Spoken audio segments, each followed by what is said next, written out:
Call to order. All stand for pledge of allegiance. Pledge allegiance to the flag of the United States of America and to the republic for which it stands, one nation, under God, indivisible, with liberty and justice for all.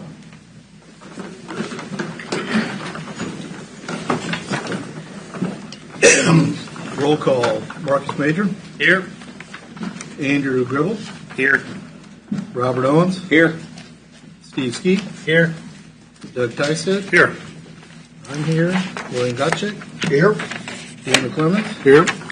Jaden Bailey. Here. Joshua Zanger. Here. Okay, everybody's here. Do I hear a motion for the approval of the minutes? So moved. Second. I'll second. Okay, roll call vote. Marcus Major. Yes. Andrew Gribble. Yes. Robert Owens. Yes. Steve Skeet. Yes. Doug Tystead. Yes. Yep, I agree. William Gotchick. Yes. Daniel Clemens. Abstain. Jaden Bailey. Yes. And Joshua Zanger. Yes. All right, Secretary's report. All right, good evening, Commissioners. On today's agenda, you have 4 items on the consent agenda, 3 subdivision items on the regular agenda, and 1 public hearing. If you approve the agenda, the consent agenda will automatically be approved with that motion. That is all we have for you today. Oh, and we did receive additional comments after the agenda packet got sent out, and those have been provided to you in front of you. Okay. Do I have any declarations? Nope. Do I have a motion for approval of the agenda? So moved. Second.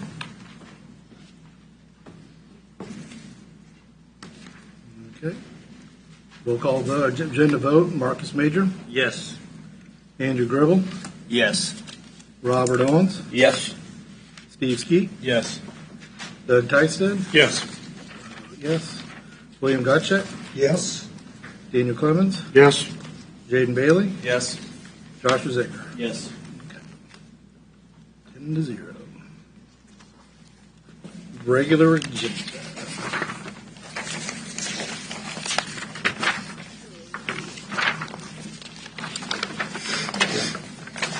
Leavenworth County Planning Commission will now hear case DEV-25-102/103, a preliminary and final plat for Neil Acres as outlined in the posted agenda.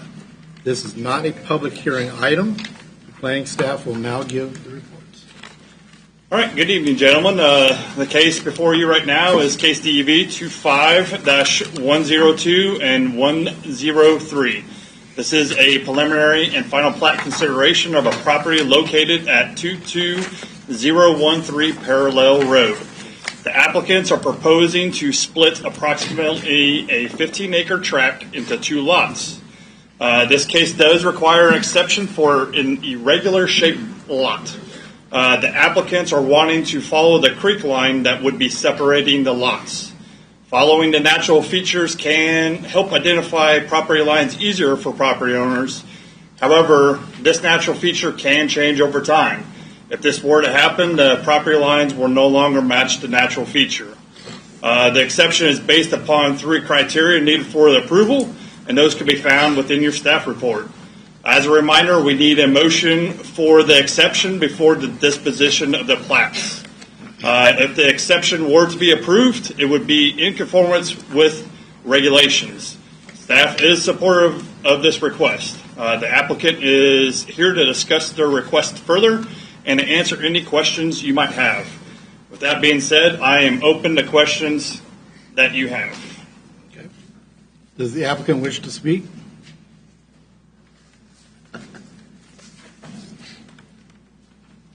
Good evening, Mr. Chairman and staff. Thank you for allowing me to be here this evening. Crystal Loth, 14500 Parallel Avenue, Basehor, Kansas, 66007. Josh did a great job summing it up. We do understand that the creek will change. That will happen very slowly over time. Obviously, the creek there just creates it makes it difficult to create any sort of regularly shaped parcel. We appreciate your consideration of this. I would appreciate your approval of it. And I'll keep it pretty brief because you've got some people who'd like to speak tonight. I'll answer any questions you may have. Thank you. Okay, thank you. Is there any additional information to be presented? No, sir. Are there any questions or comments from the members of the commission? I will entertain a motion for the approval of the exception. Mr. Chairman, I find that all three criteria for an exception to Article 50, Section 40.3.d, lot design have been met, and I move to approve an exception from Article 50, Section 40.3.d, lot design is submitted by the application. I'll second. Sorry, Marcus. No, you're good. Okay. Is there a discussion of the motion? Do a roll call vote. Marcus Major, Yes. Andrew Gribble, Yes. Robert Owens, Yes. Steve Skeet, Yes. Doug Tyson, Yes. William Gotchick, Yes. Daniel Clemens, Yes. Jaden Bailey, Yes. Joshua Zinger. Yes. Motion passes 9-0. I will entertain a motion to approve the plat this time. Mr. Chairman, I find that the subdivision request complies with the zoning and subdivision regulations and move to approve the request as outlined in case DEV 25-102 and 103 based on the recommendation of planning staff and the findings as set forth in the staff report. Okay. I'll second. You got you. Okay. Do a roll call vote. Oh, is there discussion of the motion first? I was going to say. Just trying to move along. Oh, you're good. No more? Okay. Roll call vote. Marcus Major, Yes. Andrew Gribble, Yes. Robert Owens, Yes. Steve Skeet, Yes. Doug Tyson, Yes. William Gotchick, Yes. Daniel Clemens, Yes. Jaden Bailey, Yes. Joshua Zinger. Yes. Motion passes 9-0. Board of County Commissioners will consider this item no earlier than November 26, 2025 at 9 a.m. in the Leavenworth County Courthouse. Moving on. Item 9B, the Leavenworth County Planning Commission will now hear case DEV-25-106, a preliminary plat for the reserve at Blake Farms as outlined in the posted agenda. This is not a public hearing item. The planning staff will now give a staff report. All right. Case DEV 25-106 is a request for a preliminary plat approval for the reserve at Blake Farms. This is platted as a cross-access easement subdivision, so as you know, that is a private drive subdivision. This is an existing lot with an existing house and existing accessory structures. They are wanting to subdivide it into 8 lots that would access off of that proposed private drive. However, based off of the layout that they have provided, they will need 2 exceptions in order to comply with the zoning and subdivision regulations. Those being Article 50, Section 40.3.h, which is the non-conforming structure, as they are proposing to split off 2 accessory structures, a shop and a barn, from the existing principal use, which is the house. So therefore, they'll need an exception from that section. They also will need an exception with this layout from Article 50, Section 40.3.i, which is lot width to lot depth requirement. Both lots 7 and 8 exceed the 1-to-1 minimum width to depth requirement by a pretty significant amount, but that is largely due to the fact of where they are proposing that private drive to be located. Both items will need a separate motion and approval from this body before you can approve this preliminary plat. If you have any other questions, the entire staff report or analysis was provided in the staff report, and the applicant is here to answer any questions. Okay. Does the applicant wish to speak? Yes, please. Good evening. Joe Herring, Herring Surveying, 315 North 5th.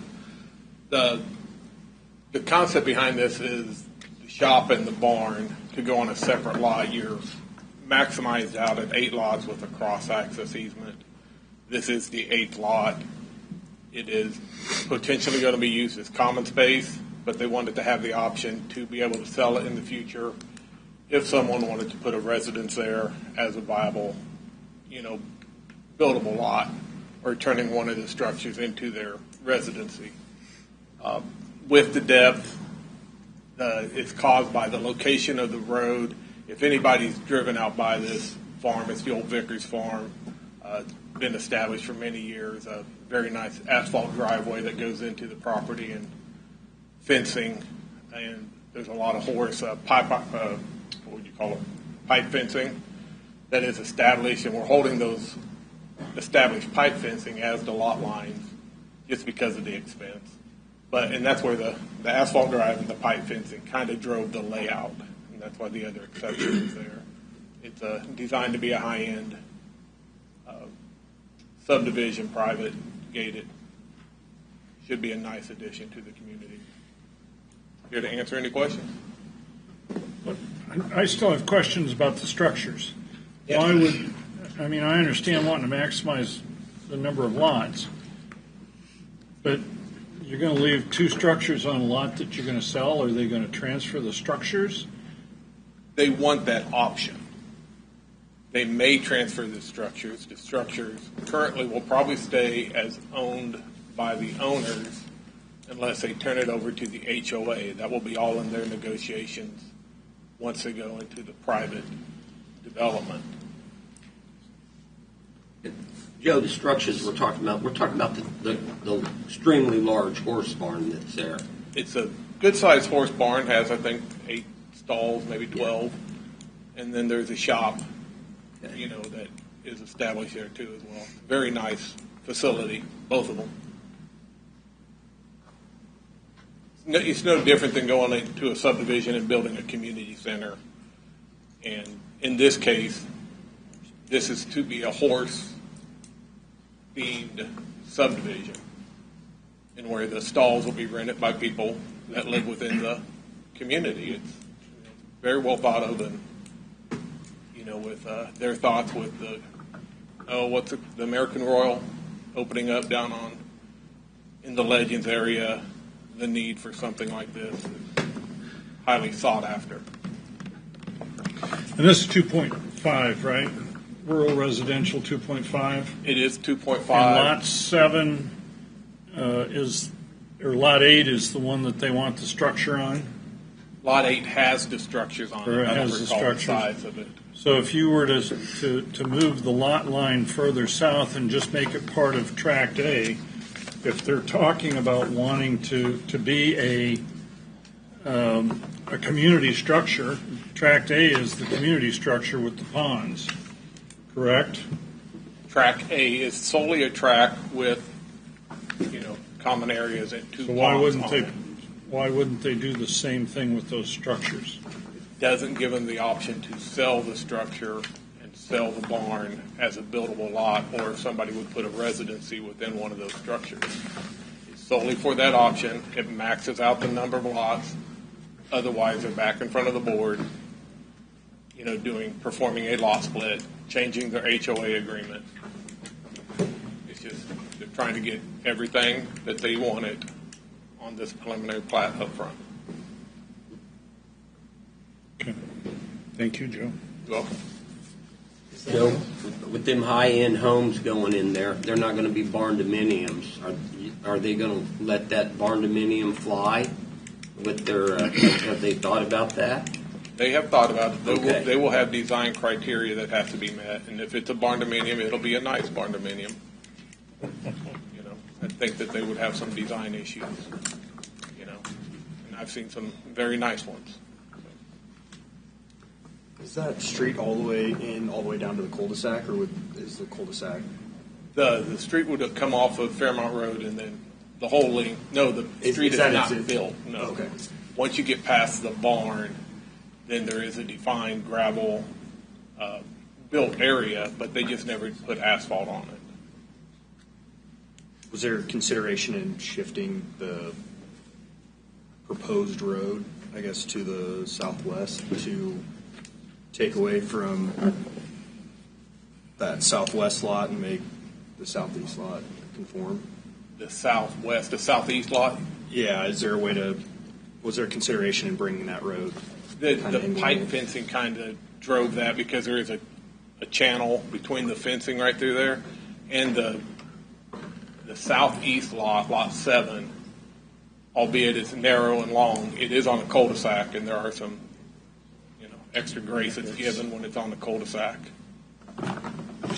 Is the cul-de-sac big enough for the fire equipment to do a turnaround?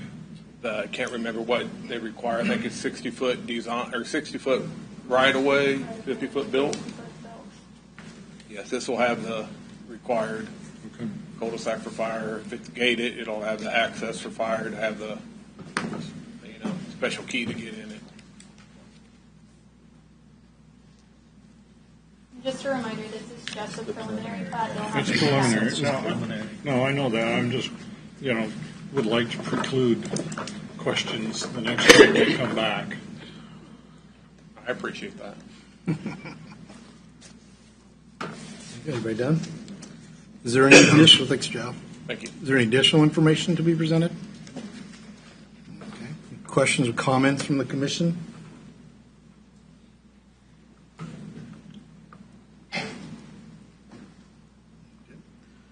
We'll entertain a motion for the approval of the exception. Mr. Chairman, I find that all three criteria for an exception to Article 50, Section 40.3.h, non-conforming structure, have been met, and I move to approve an exception from Article 50, Section 40.3.h, non-conforming structure as submitted by the application. Second.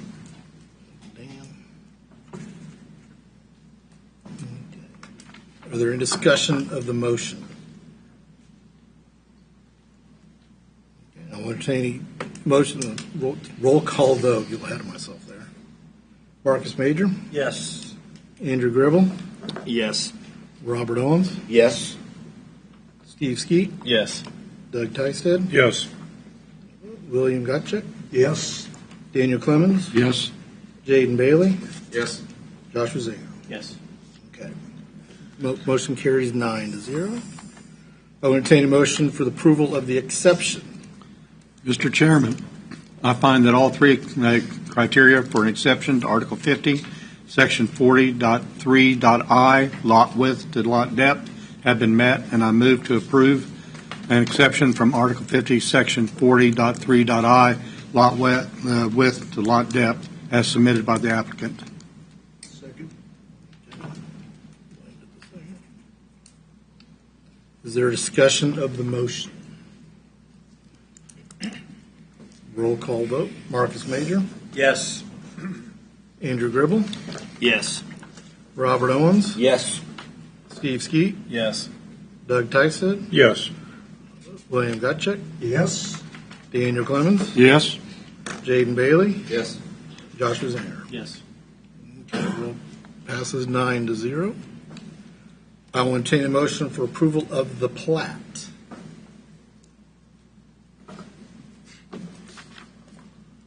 Mr. Chairman, I find that the subdivision request complies with the zoning and subdivision regulations based on the recommendations of the planning staff and the findings set forth in the staff report. I hereby move to approve the request as outlined in case DEV-25-106.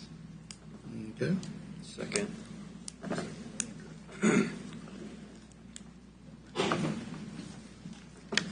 Okay, is there a discussion of the motion? Roll call vote. Marcus Major, Yes. Andrew Gribble, Yes. Robert Owens, Yes. Steve Skeet, Yes. Doug Tysted, Yes. William Gutchick, Yes. Daniel Clemens, Yes. Jaden Bailey, Yes. Joshua Zinger. Yes. Passes 9-0. You're just going to hang out there for a while? Yeah, I think there might be another one. 11th County Planning Commission will now hear case DEV-25-117/118, a preliminary and final plat for I Acres as outlined in the posted agenda. This is not a public hearing item. The planning staff will now give a staff report. All right, gentlemen, this next case is case DEV 25-117 and 118. This is a preliminary and final plat consideration of a property located at 19851 219th Street. The applicants are proposing to subdivide their land into two different lots. This case does require exception for Lot 2 as it exceeds the 1-to-4 lot depth to lot width ratio by approximately 130 feet. The exception is based upon those three criteria, and those can be found within your staff report. As a reminder, we do need a motion for the exception prior to the disposition of the plats. If the exceptions were to be approved, it would be in conformance with regulations. The applicant is here to discuss their request further and to answer questions you might have. With that being said, I am open to your questions. Does the applicant wish to speak? Thank you. Joe Herring. Two-lot subdivision, as you can see on that drawing right there, it's more clear. The back third of this property is in floodplain. So if you take that property out, the width to depth would meet, but regulations says we still have to go through the exception, so that's why we're asking for that exception. Existing house on the larger tract is there and have enough spacing for another house and driveway to the north. Thank you. Is there any additional information? No, sir. Other question or comments from the members of the commission? I will entertain a motion for approval of the exception.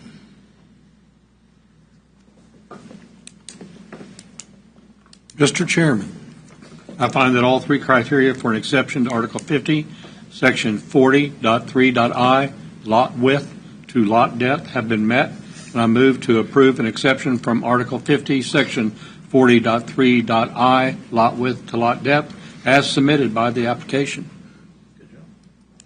Is there a second? Second. You only need to say it once. Yeah, I know. I had to clear my throat. Is there a discussion of the motion?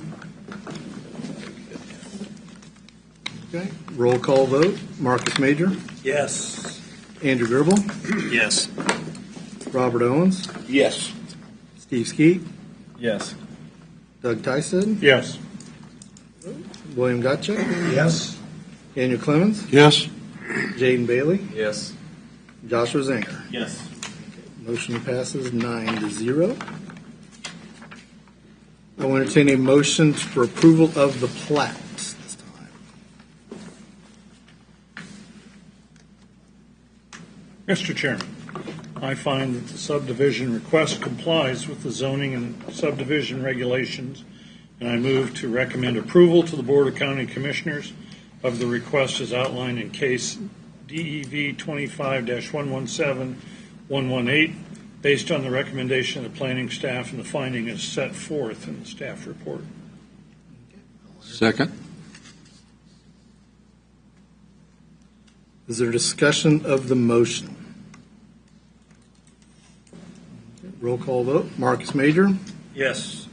Andrew Gribble, Yes. Robert Owens, Yes. Steve Skeet, Yes. Doug Tysted, Yes. William Gotchick, Yes. Daniel Clemens, Yes. Jaden Bailey, Yes. Joshua Zinger. Yes. Motion passes 9-0. The Board of County Commissioners will consider this item no earlier than November 26, 2025 at 9 o'clock in the morning in the Leavenworth County Courthouse. Thank you.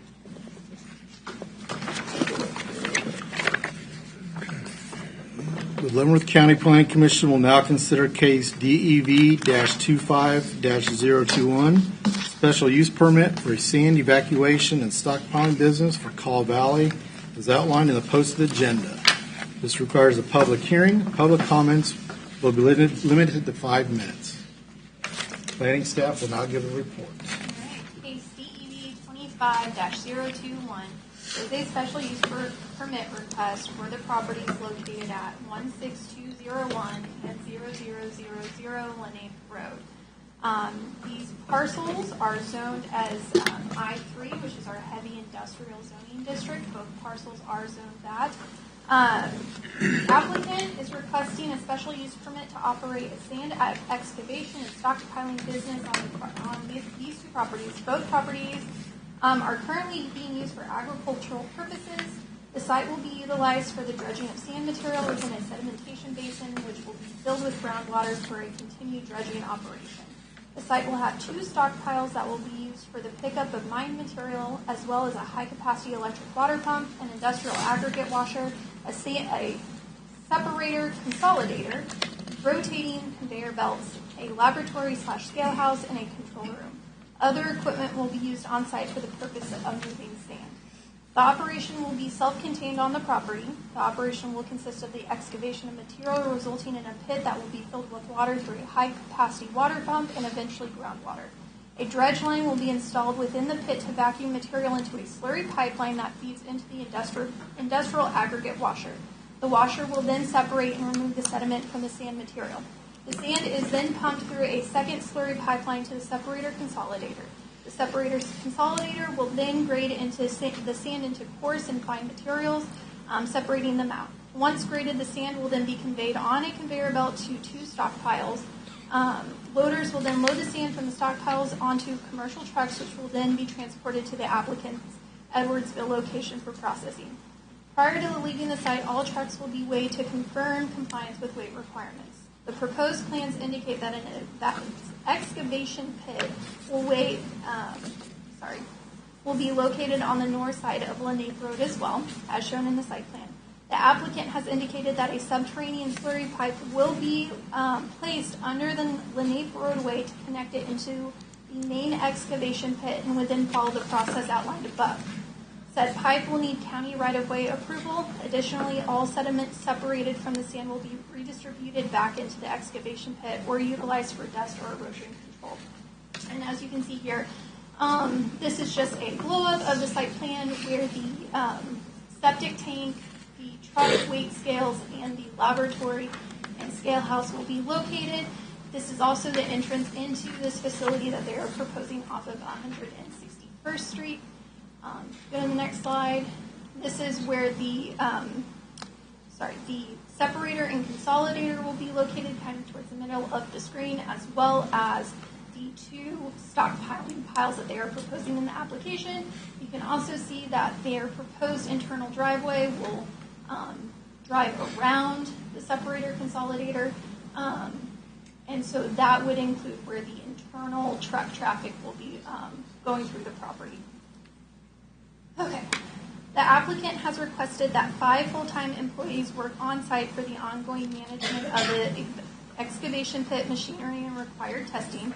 Additionally, up to 19 truck drivers that are employed by the company will be used to transport the sand to the applicant's Edwardsville location. They have proposed to limit excavation work from Monday through Friday, 7 a.m. to 3 p.m. Hauling operation would be limited to Monday through Friday, 7 a.m. to 3 p.m. They have requested that dredging and stockpiling operations be allowed to operate without restriction. However, staff is recommending that all operations be limited to Monday through Saturday, 6:30 a.m. to 6:30 p.m., as this is located adjacent to residential properties. This is also a condition that was a part of the first approval back in 2019. As discussed previously, this operation proposes a substantial increase in truck traffic for this area. This is the proposed haul route that the applicant has provided. They have a primary route, which is in the darker blue, and an alternative route in the lighter blue. Excuse me. As you can see, they're proposing to go up 161st Street, where they would then connect onto Golden Road. From there, they would follow Golden Road west until it bends into 189th Street, and from 189th Street, they would then access K32, where they will head northeast on K32 towards their Edwardsville location. The alternative route would take 161st Street up to Golden, and then it would go east on Golden as it transitions into 158th. From 158th, they would take Loring Road over to Loring Lane. up to K32 in Bonner Springs and then onward to their Edwardville location. They are proposing for truck traffic, go back to that number, up to 120 commercial vehicle trips, which is 240 one-way trips a day. They do anticipate that the average count would be more like 50 trips or 100 trips going both ways. Again, they are proposing that the truck usage would be from 7 a.m. to 3 p.m. Monday through Friday. Okay. Let's see. The applicant has provided a narrative for its reclamation plans as well. They indicate that the excavation pit will be converted into a recreational lake that will serve the future property owners of the site. Staff recommends that once a KDHE permit has been finalized, or any state permit is finalized in this instance, a copy of the permit, including the reclamation plan and state required bond, shall be provided to the county. Additionally, the applicant has indicated that a security fence will be utilized for the safety of the public. Said fence shall be located outside of the required front yard setbacks and will be erected and maintained in accordance with the provided application. Any utilities, staff does recommend that this be 8 feet based on for security purposes. However, the applicant has indicated a 6-foot tall fence. Any utility services located within the vicinity shall not be interrupted by the proposed operation, and all temporary private sanitation systems must be permitted and in compliance with the adopted sanitary code. We have specific requirements outlined in the proposed conditions. All trash receptacles shall be maintained and fenced in by an enclosure from adjacent roadways and properties. Any signage on the property must be installed in compliance with Article 25 of zoning and subdivision regulations. Additionally,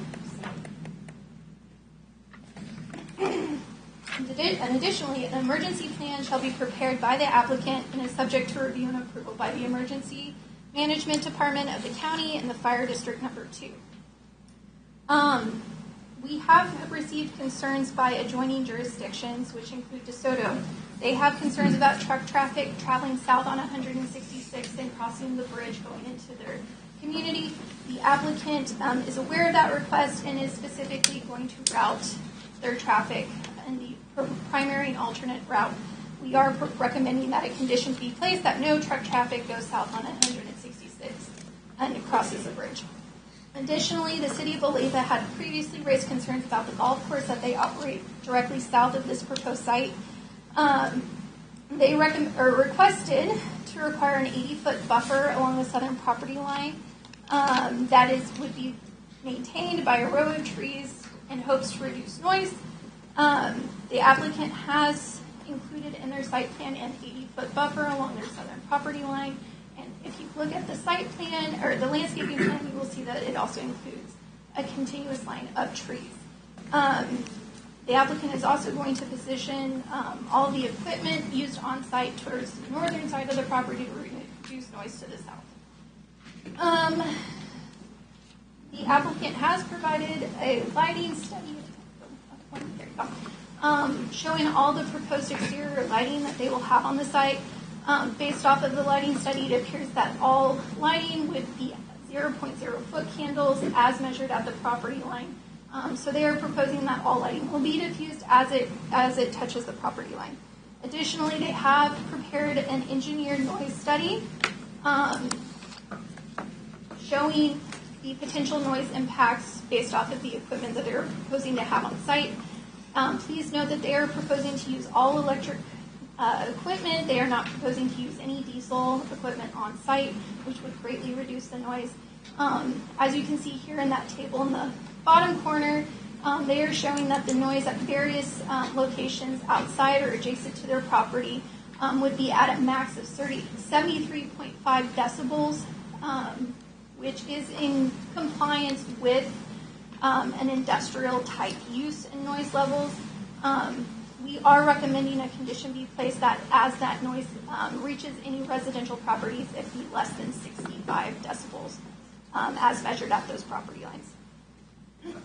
Additionally, the applicant has provided a dust abatement dust control and abatement policy, which would essentially require them to make sure all stockpiles and open sand is watered at regular intervals. I believe it's every 14 days. To ensure that a crust is formed on top of these piles and reduce any dust generated from those stockpiles. They will also go out and monitor these on a regular basis, and including after any major weather events.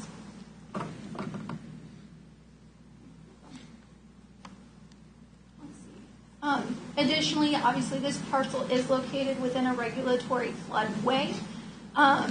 The applicant has included within their application packet letters of jurisdictional determination from the Army Corps of Engineers, which identifies both parcels being located within their jurisdiction. They will have to comply with all permitting requirements from the Army Corps of Engineers as part of a condition of approval for this. They have also been in contact with the state in regards to the Department of Water Resources, who administers the state floodplain requirements. They did provide a state floodplain permit in this application that has approved the proposed development at this site. Additionally, they will have to obtain a local floodplain permit, which our permit requires that both the Army Corps of Engineers and the state signs off on any floodplain permits before we can issue a local one. With that, this application, the proposed use in our special use permit regulations is classified as a type 4, which is an industrial operation that frequently generates hazardous or intense nuisance factors. Staff's recommendation is that if approved, the permit would be valid for 3 years based on the potential impact on the surrounding property and increased traffic in the area. The applicant, please note that the applicant is requesting that the permit be approved for 25 years. Staff has provided a list of recommended conditions of approval based off of everything that we've outlined in the application report. So if you have any questions, please let us know about that. With that, I will go back to you. Okay. Do we want the applicant to speak?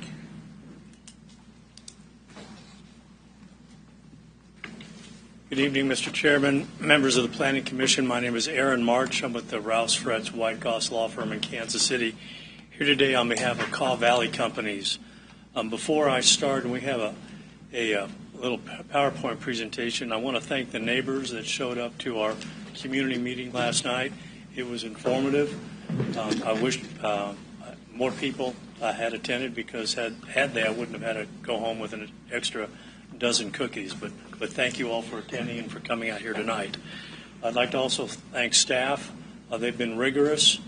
Planning Department, Public Works Department, Legal Department, and your outside consultants in review of this application. I think their comments have made it a better application.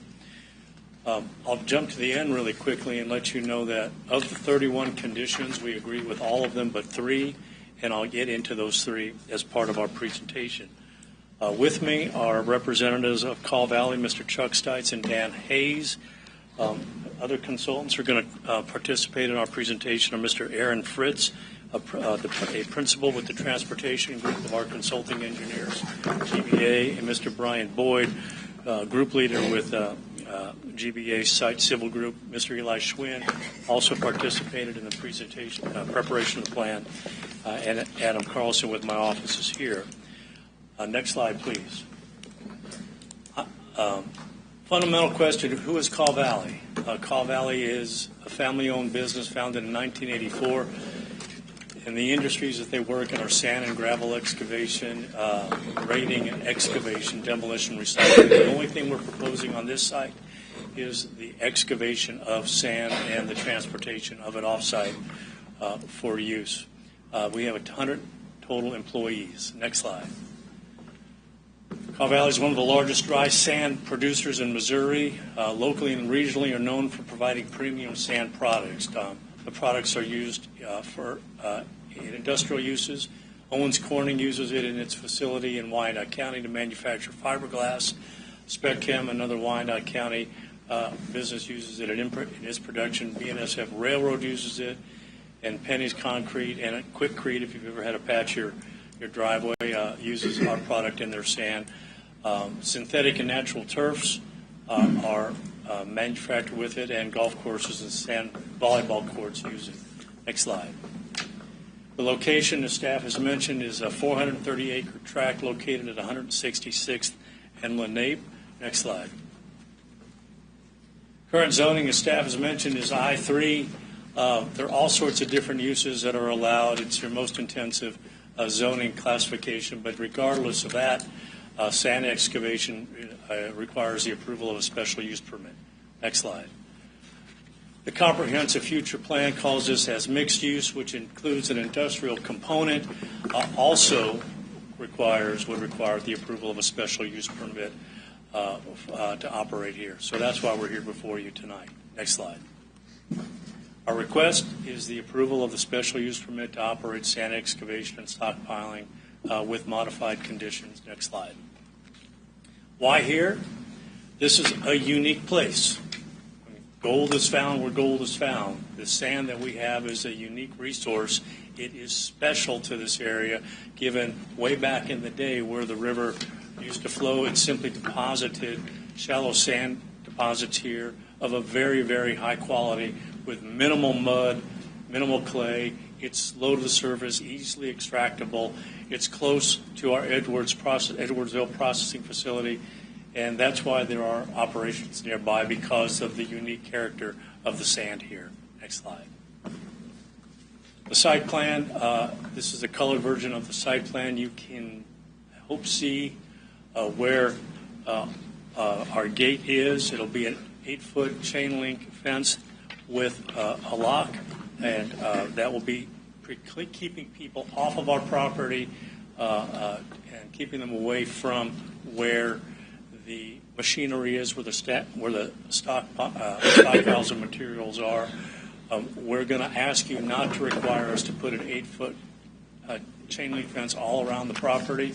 We're actively farming this before we take down all the property. Chain link fence is going to get in the way. One of the neighbors commented last night, and I remember when I was a kid, there was an 8-link fence.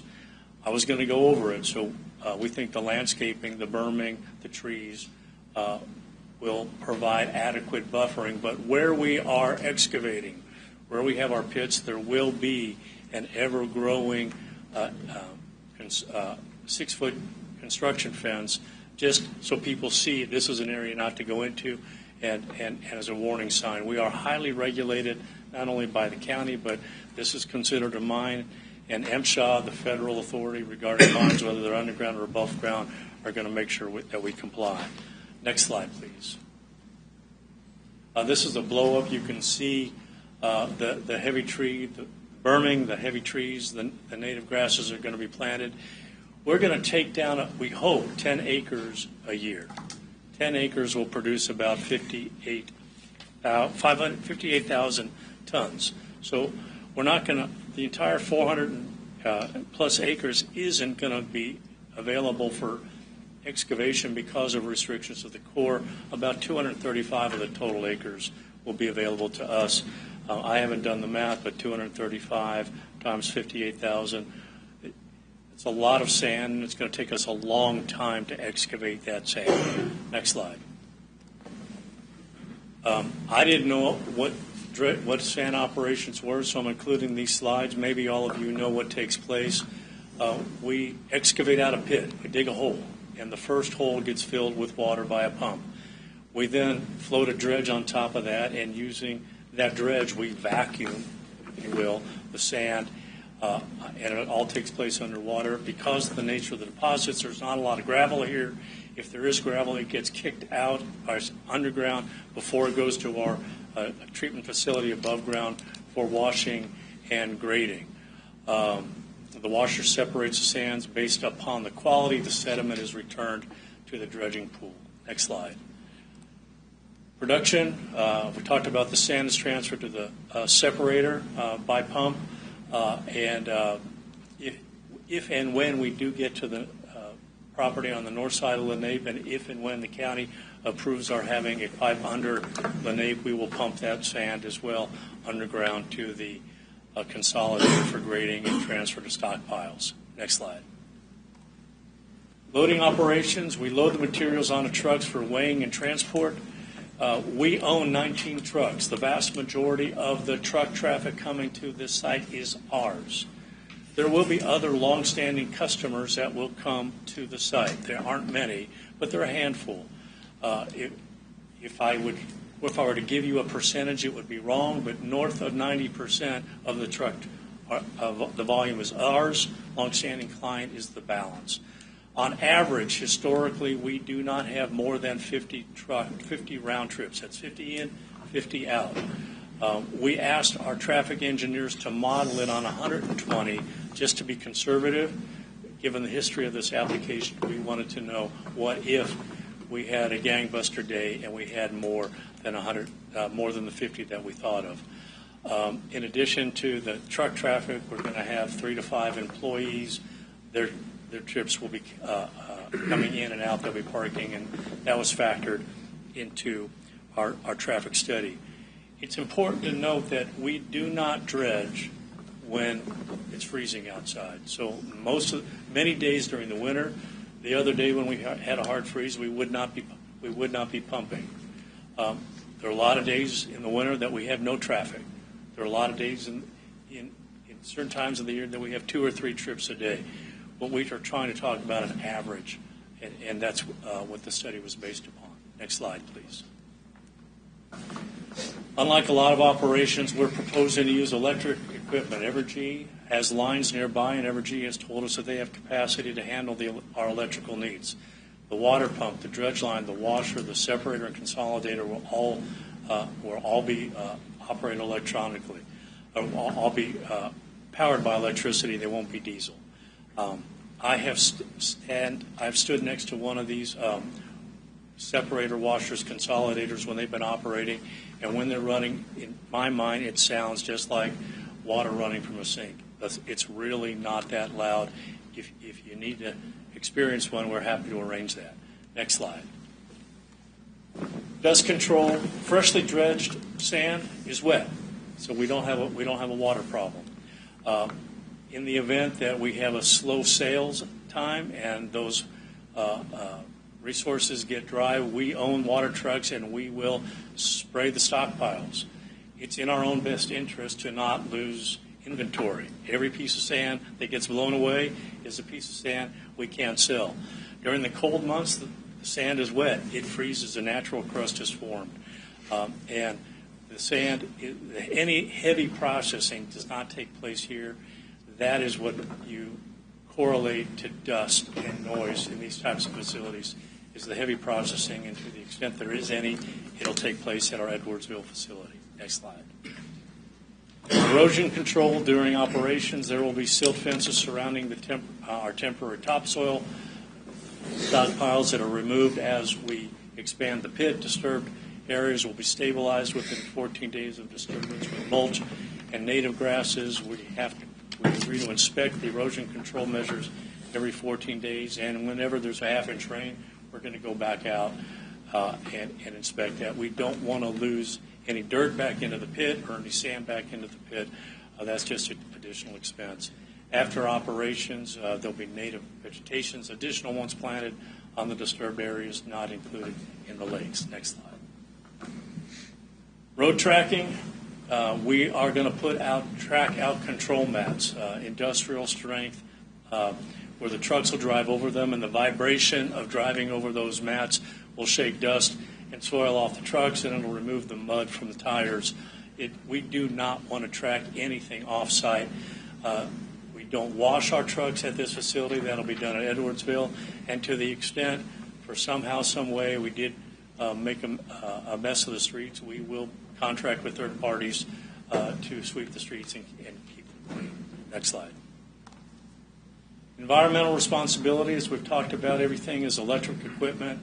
The trucks coming and going are electric, the diesel. The backloaders, they're diesel. But we see equipment like that out here all the time. No hazardous chemicals are used, non-toxic and biodegradable lubricants are used. No fumes are produced. Next slide. We're asking for hours of operation for hauling Monday through Friday, 7 a.m. to 3 p.m. For the dredging and stockpiling, we're asking that you approve that be allowed to operate without restriction. That'll be one of the conditions we're going to ask you to modify. We simply need to be able to have the inventory on hand in case the demand increases our supply, and the only way to stay ahead of that demand is to be able to to dredge and stockpile as the market demands. Next slide. Employment. We don't employ a lot of people, no more than 5 permanently assigned employees. We're going to work in 2 shifts, so 2 to 3 people typical would be on site. Occasionally, there'll be maintenance crews that are our employees that will come on site, and they'll come on site to lubricate and maintain the equipment as necessary. Your code requires that we have more parking than we have employees. There'll be 16 parking spaces. Next slide. Reclamation plan. Once we have developed and excavated the 80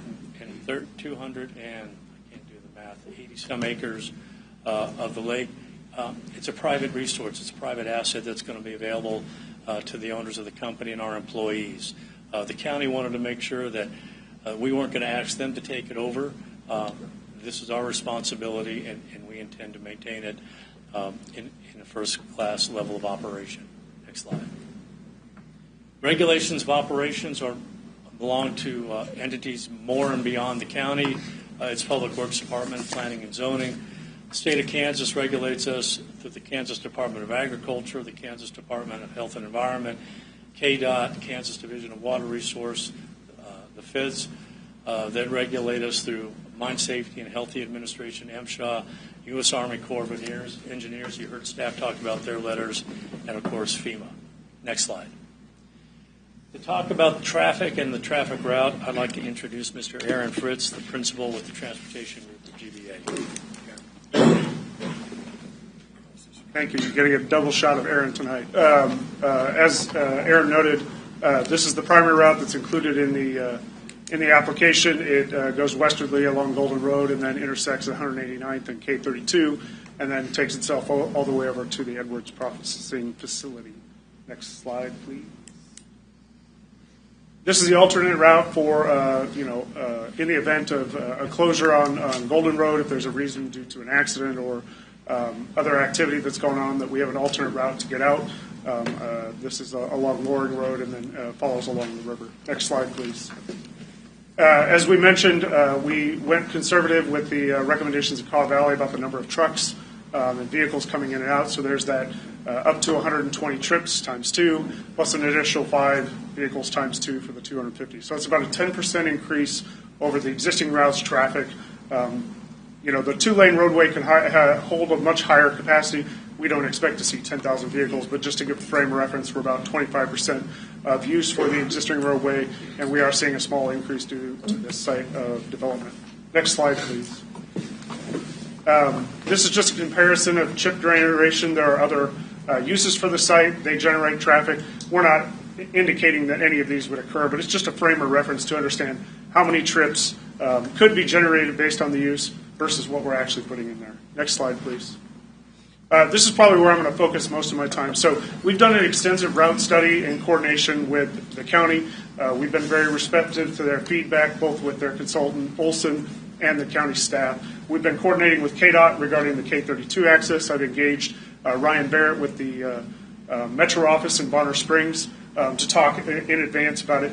Typically, they don't look at projects until you have a design. So these are identifying areas of improvement. They focus on geometric improvements, shoulders, turn lanes, off-tracking by vehicles. So we've identified it. You can read that in the application.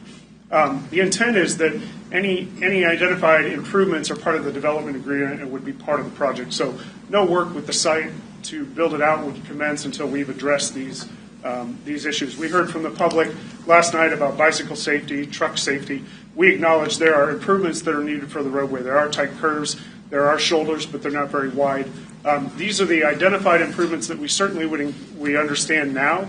But as we move forward, the design process is an iterative process. It's working with the county, working with the locals to identify what types of improvements. I entertained a question last night about how close is the roadway going to get to my property, what's going to match the property. Those are on a case-by-case basis, as you all are well aware with with roadway projects. So this is not the end of the list. It is simply the starting point of a conversation about what other things and what other improvements are necessary to improve this roadway to be a more acceptable road for the type of use it's going to see. So there's a benefit not just to Kaw Valley, but all residents by improvements to this roadway. Next slide, please. With that, I'm going to turn it over to Brian Boyd to talk a little bit about noise. Hello, everybody. Brian Boyd, Site Civil Lead at GBA. Most of my career has been in land development and site civil engineering. I'm going to talk to you a little bit about the noise assumptions and studies that we've done, both reflecting our experience with this sort of operation or heavy industrial types of operations. So the first slide here is measuring the decibel levels of the adjacent properties to this specific site. Some of the assumptions that we are making with all of those machines and all of those things running. These are the measurable decibel levels of the adjacent sites with respect to that operation happening there. Next slide, please. As we're looking at some of this and looking how to mitigate those noises, and this is pretty typical for any type of use that we've done in the past, both heavy industrial or dredging or that sort of things. So what we've proposed here for the site plan is a line of row of trees that help mitigate some of that noise and block it. That delta between what's there today, this operation, and some of the measures that we want to mitigate that noise will take that decibel level down to a more comparable range of what is allowed. And so we have a general statement of lowering that decibel range about 3 decibels. Next slide, please. And so what you're seeing here on the next slide is the reflective result or impacts of that mitigation of rows of trees aligning the north side of the property adjacent to that operation and sort of shielding that noise to the adjacent properties to the north and to the south, being that golf course. Next slide, please. And then some of those comparisons is trying to frame up the framework of how that might compare to some common uses that you find around the house. And so just a reflection of trying to categorize what that might sound like in comparison to some of those daily uses that you might experience it yourself. Next slide, please. Thank you. We're getting close. Thank you for your patience. The economic impacts of this operation we think are very important to the county to consider when it evaluates why should we do this. The Wichita State University Center for Economic Development and Business Research analyzed the economic impact of our proposed operations at this site. Next slide. Their statement in their report is that the Kaw Valley project will deliver an immediate boost to Leavenworth's construction and service industries while establishing a lasting operational presence that strengthens local employment, household income, and regional economic resilience. Next slide. The construction impact that they've measured, this is solely from construction, is they expect a total of 38 jobs to be created for construction. That accounts for both direct and indirect induced efforts. Some use the words primary, secondary, and tertiary markets in lieu of indirect or induced. Anticipated to produce $2.37 million of labor income, $3.4 million in value added, and almost $7.5 million of capital output anticipated, including $6 million in construction cost on site alone. This does not include any of the costs related to any infrastructure improvements, to any of the roads that are agreed upon or included within the development agreement that have to be made. Next slide. Operational impacts. These are jobs not just on site for us. We've talked about 5 permanent jobs. This is what they estimate will have the ripple effect in the community, that there will be expected to be generated 30 jobs when accounting for indirect and indirect efforts. $2.6 million of total labor income, $4.6 million in value added, and almost $10 million of capital output anticipated from operations. Next slide. Conditions of approval. I mentioned early on that there are 3 conditions of approval that we'd like to talk to you about revising. The first one is condition number 1. Staff has said, based upon the level of this use in your comprehensive plan being a level 4, that a lower amount of time might be appropriate, might be recommended. It's not a mandate of 3 years. If we're going to make a capital investment of well north of $6 million on site, if we're including improvements to the roads, there simply needs to be a time to recoup that investment. Furthermore, if this is approved by the county commission within the next, pick a time frame, it's going to take us 2 years plus to go through all of the regulatory hurdles to get the design for the county to do the design work, to then build the improvements, because we have the luxury of writing a check under your county regulations, the road improvement agreement. You hire a third-party consulting engineer.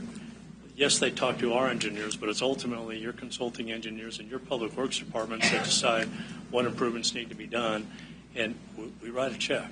It's going to take time to do that, and it may very well be beyond the 2 or 3 year period before all of that's done, and we can put one spade in the sand. So we'd ask you to give us more time beyond the approvals and teeing this thing up so that we can recoup our investment. We'd ask that you consider the 25-year period. Next slide. Condition number 3, the only concern with this is the very tail of it, that we have an 8-foot chain link fence around our perimeter. Staff has clarified with us that this is as we take down the ground, as we build out the pits, that they want to have a chain link fence. We have found that the construction fencing does a much better job of preventing people from jumping into the lake. That's really all that we're trying to do. We've got the berms, we've got the landscaping, the trees, the deciduous and evergreen trees to create the visible barrier to the surrounding community. We don't know that an 8-foot chain link fence is really going to do anything significant. And as mentioned, the property is going to continue to be farmed as we take down 10 acres at a time. Having to deal with the fencing in place is just an impediment to those operations. Next slide. The final condition that we ask is that you eliminate condition 16, where you put a governor or limit our time frame for dredging operations. 6:30 a.m. to 6:30 p.m. Monday through Friday is simply going to impact our ability to create inventory and have it available. If we've got too much inventory on site, we're not going to be grading overnight. We're going to be waiting for it to be purchased and consumed. We just need, as a business, if you're running out of inventory, you go someplace and you get it. It takes time for us to produce that inventory, and this is the quietest part of the operations. Not that any of this is really noisy, but it's like standing next to a faucet that's running. You don't really hear it very much. So we ask that you remove this governor. And as I mentioned earlier, or at least I think I did, it takes 2 hours for us to shut down the operations. It takes 2 hours for us to start it up. If that's on the hours of operation side, now we're down. We've taken 4 hours off of our operating hours. If it's on the back side, then we're left with about 7 hours of non-dredging and stockpiling, and we question whether anything significant is really achieved there. Next slide. So with that, Mr. Chairman, members of the Planning Commission, I appreciate your patience in listening to our presentation. I and our team are here and will happily answer any questions that you might have. Our request again is that you recommend approval of our special use permit with the modifications as we've requested to conditions 1, 3, and 16. Thank you.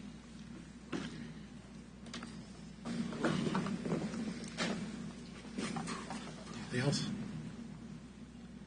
On opening the public, You want the commission to be able to ask him questions? you'll do it now or later? Or Do it now. Boy, do we got questions. Go ahead, Robert. I'll start with my first one. According to your information here, it looks like it'll be about 28 years for the completion of this operation to fulfill and end use. Is that about correct? I mean, if we're looking about 10 acres a year, we got 281 acres, somewhere around 28. Yes, sir. So at the end of that 28 years, you guys got those 2 ponds that are going to be privately owned and maintained for the rest of their life. Yes, sir. I mean, that's kind of what we're saying. And we have to bond with the state our reclamation activities from day one. Okay. My second question, I guess we'll go to Mr. Jacobson real quick. How long has this area been zoned industrial?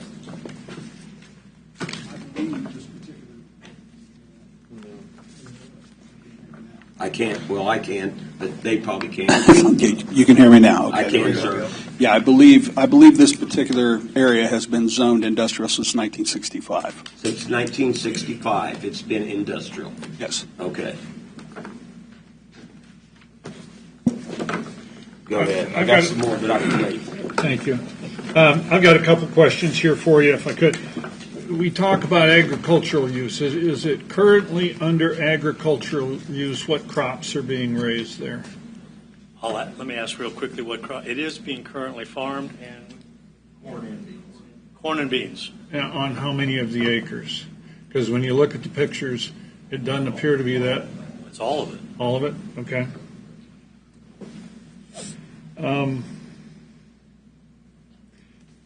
Do you anticipate any entry or exit off Lenape Road down near the separator? Because your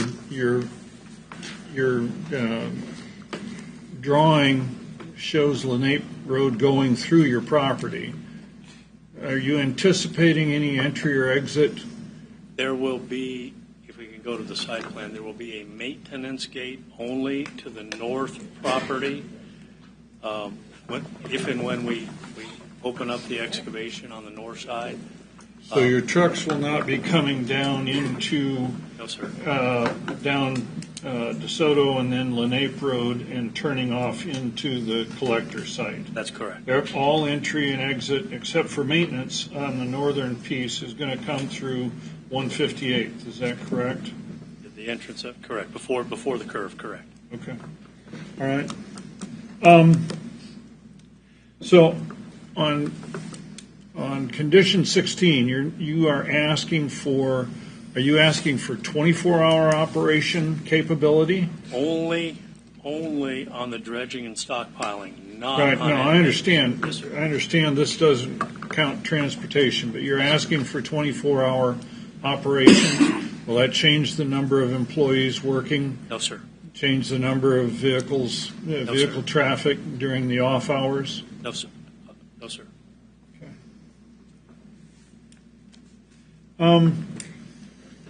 Your economic impact. As I look at this, and in the package there was not your economic impact from the presentation that you gave, but your presentation doesn't necessarily show much of an impact for the county. So is your product, when you sell it from the Edwardsville location? Is that where is that your point of sale? For now, that is the point of sale, unless we take it to once we get it to Edwardsville and it goes someplace else, that becomes a point of sale. But if you're the point is that this. So the sales tax associated, any not sales here. tax associated with the product goes either to Wyandotte County or some other county in Missouri or someplace like that. So there is no, other than the jobs and the industrial taxation on the land, there is no measurable economic impact from the removal and the sale of the product. Is that correct? There is no sales tax, and other than the annual economic impact as calculated by Wichita State. Okay, and that's just on jobs and secondary. Yeah, and I understand all the secondary aspects of it. Okay. Yeah. Just related to that last piece, and in our current proposal versus the prior proposal, there's not a per truck fee or contribution in kind in place in that. Are the conditions that the staff has in place around pavement and roadway improvements? Is that an accurate statement? There has been very preliminary conversation with staff within the development agreement of talking about, for lack of a better word, royalty. We haven't gotten to that point yet. There are a lot of things that will be discussed in the development agreement. And that development plan is one of the requirements of the special use permit per staff, but is still in negotiations. A development plan will be a function of the BOCC. Okay. So our recommendation is that all elements, including this one, be navigated with that development agreement. Thank you. I have a question about your dredging and stockpiling. Sure. Sorry, I have a question about dredging and stockpiling. So you're saying you want to go 24 hours a day, and Brian, I believe you mentioned about the noise. Was any of the backup alarms taken into account on that when you're stockpiling and the backhoes or whomever is pushing all the equipment around? Or pushing all the sand around?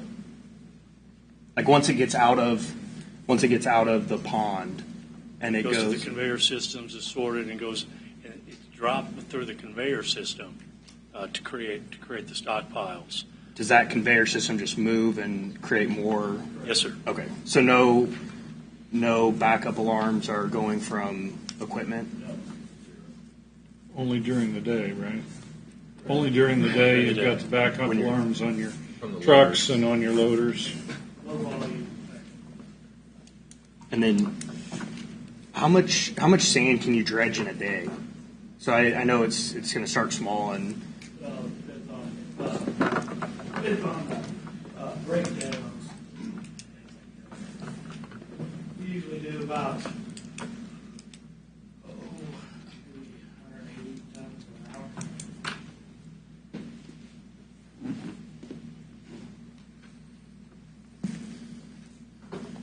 hour. Can I ask another question?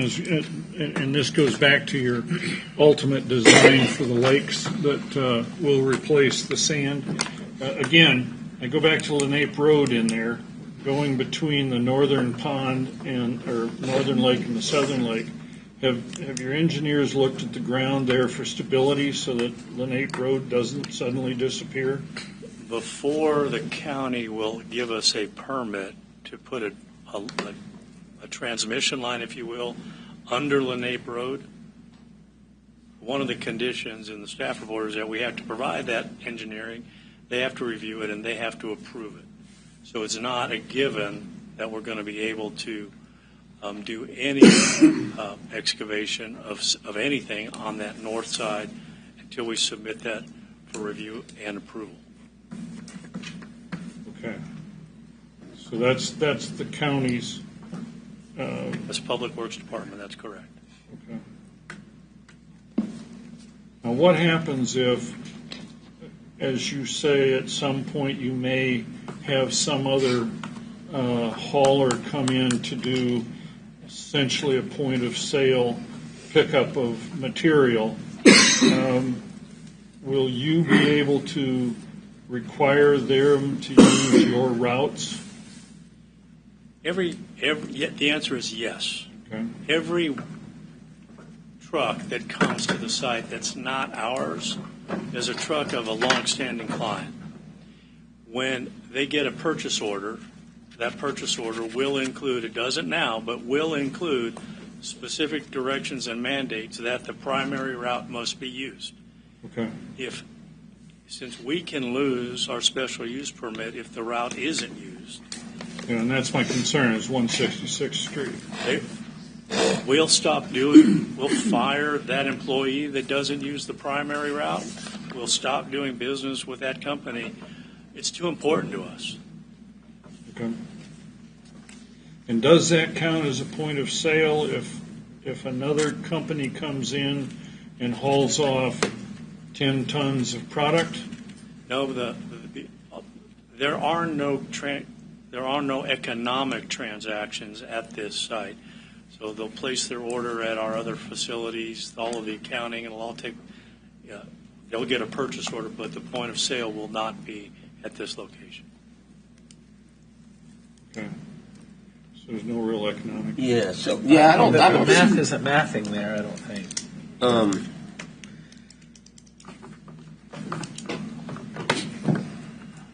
Is it? Wait, while y'all look at that up. Go ahead. The decibel sound ratings slide again.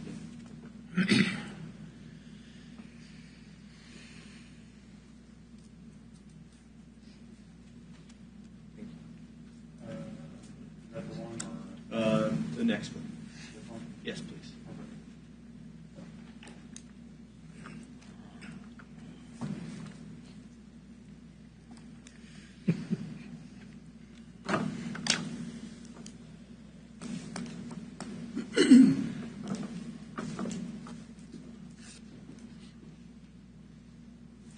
What are we looking at here?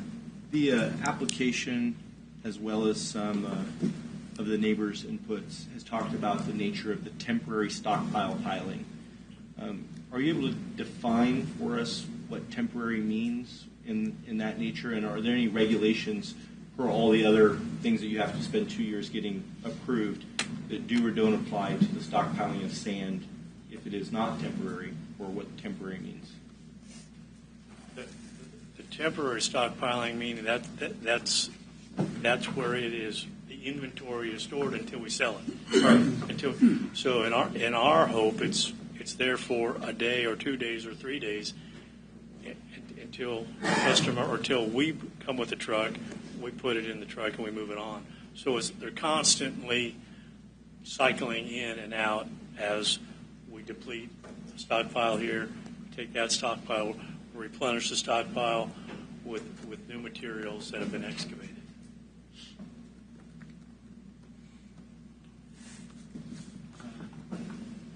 I think my last question for you, I had the opportunity to listen to your presentation at the information meeting last night. And you talked at length about the primary routes and secondary routes and working with the county about how to select those. I was wondering if there had been any evaluation done. We heard a lot about rail. I'm not going to ask about rail right now. But I was curious about the right-of-way access in the existing Loring Road that is in a also industrial area with cold storage and things. I think it's approximately a mile or so. Is there any, I don't know, county, is there, there's no future plan for a road to connect those two roads, Loring to Golden? Not that I'm aware of. No. Currently. To piggyback on the route, I was advised that there had been some preliminary discussions on when entering K32, the prospect of then going west to County Road 1 and then north to I-70. Has that been discussed, thought of? It was recently brought to my attention that had been a thought. It's not in our application. If it becomes the preference of Planning Commission and the commissioners that be the route that is explored, we'll have to talk to staff about that because we haven't had any conversations with them about that.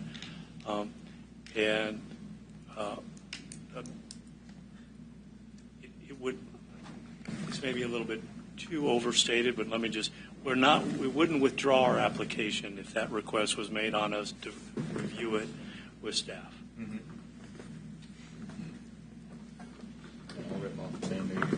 I wasn't there last night, so I'll ask about rail.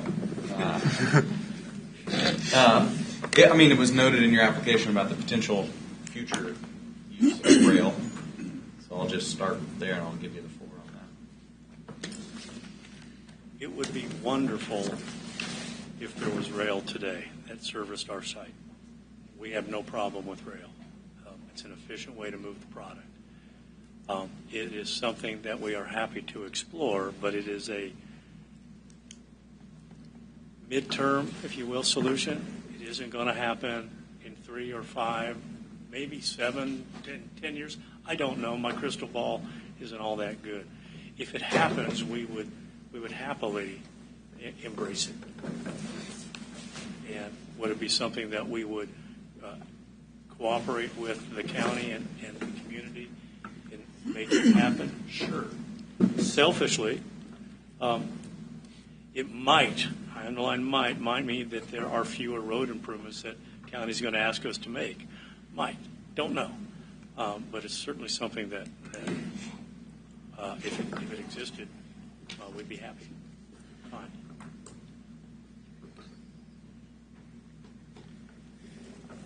I have one more question. It's actually for staff. Could you give us a 1-minute version of what the revocation of a special use permit looks like? Under the current criteria, revocation of a special permit for cause mirrors the approval process.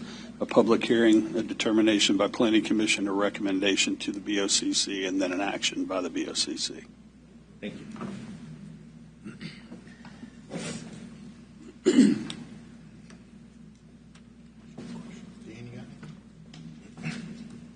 Trying to put it together.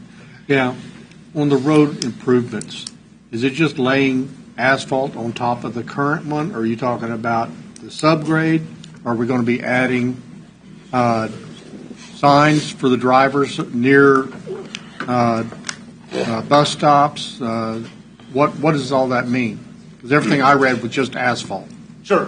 Great question. It's not just asphalt. It's a consideration of wider shoulders. It's a consideration of turning lanes where they're appropriate. It's consideration of widening at intersections for truck turning movements, off-tracking. It's new signage wherever appropriate. It's modification of existing signage. It could, depending on what we work out with the county, changes to vertical, horizontal grade, correction of super elevation along the curves, the banking. All of those are in play. It's not just the surfacing, but the surfacing will be a key component. In your traffic study, you said it's so many different vehicles. What type of vehicles are those and the effects on the road? So the primary thing that we look at from a geometric standpoint is the trucks. So we're utilizing the trucks along with even larger vehicles, WB67, which is a big semi-truck. We look at those off-tracking to kind of project worst case. So any turning movements, realignments of intersections, those are accounted for based for the trucks. That's kind of your worst case vehicle. Cars obviously don't cause as much impact to the roadway or as much impact to the intersection. So we go with a worst case vehicle to check all those things to make sure those maneuvers can be made, that they don't cross center line, that they don't impact those driveways. We talk about fire vehicles. They're very similar to those. We make sure those vehicles can make those maneuvers. We look at kind of the worst case scenario when it comes to the roadway. What's the life expectancy of the road after you've made your improvements? So typically we project for a 20-year design life. So we look at future forecasting based on 20 years. This is the state approach. I'm not as familiar with the county's expectations. There are also always consideration when you do a surfacing action that at some interval, 10-year, whatever, depending on the surfacing type, that you'll need to consider that action. So most of the geometrics last a long time, 30, 40 years, because you don't typically need to adjust those. Surfacing is a more frequent thing, but it's a conversation with the county about what's appropriate, what they want to consider, and particularly for the primary route. This is to you guys. Here's what I'm hearing. We want a SUP, but we're really not going to tell you what we're going to do. That's going to be up to somebody else, the Board of County Commissioners. They don't really know what they're going to tell us to do yet, but we're going to do something. And this is just my kind of take on it. If I could, I'm all for the road improvements, but County Attorney, please. Yeah, I do want to. Right. Well, I'm afraid you're wrong. So okay. Let me interject a bit. In 2023, the county passed a road improvement agreement policy for haul routes. And part of that policy was that when a haul route was going to be awarded to someone seeking an SUP, that they would have to enter into a process where a third party was hired by the county, paid for by the applicant to study the road and then the applicant would know what the cost would be to improve the road to support the use that is being sought, and then would have to agree to pay for those improvements. This was as a way so that an applicant's not signing a blank check, that they understand at every state of the process what is being asked for them to make the road appropriate to their usage. So the applicant in this case is following the policy set before them, that in order to get the SUP, you have to agree to this process, and a more in-depth evaluation comes only if that they are granted the SUP, because you don't ask an applicant to pay for all of this analysis if they don't get the SUP. So they've done the preliminary work, probably more than what was asked of them to do, but that is the county's doing, that they follow this process. Once again, I'll repeat, it sounds like we put the cart in front of the horse, because they're here asking us for our SUP on promises to be made at a later date. And I understand the Board of County Commissioners did whatever they did in the past, but I've dealt with SUPs before that never fulfilled their promises, or even kept their promises. And I'm also have been here long enough to know that once a SUP is granted, it's almost impossible to ungrant a SUP. We'll be lawsuits for the next 50 years. And I'm not saying I'm against, I just think I don't have enough information at this time, or I need to speak to our county commissioners, or we need to have a special session so we understand the concept of what improvements are being asked. And I understand we're going to make improvements, but I hear people, I don't have enough information on that deal. Can I ask a question? I mean, unless someone... Well, no, I just want to ask the applicant, one of the conditions that we are considering putting on an approval, if we approve, is that the applicant shall enter into and fully execute a development agreement incorporating provisions of the county's roadway improvement agreement, which is what you talked about, to ensure that the roads are evaluated, improved to a standard that will accommodate the proposed use, and maintained for all necessary improvements to accommodate the proposed use. Do you agree with that? That if we approve or recommend approval to the BOCC, that before an SUP would be granted by the planning staff, that you would have to have entered into that particular agreement?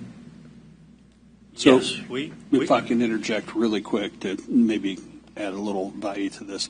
They cannot operate their SUP until every one of those conditions is met. Right. Not a single one can be outside of that before they're granted the rights under that SUP, just to be clear. Yeah, and I understand that, John, and what I'm doing is focusing on the applicant.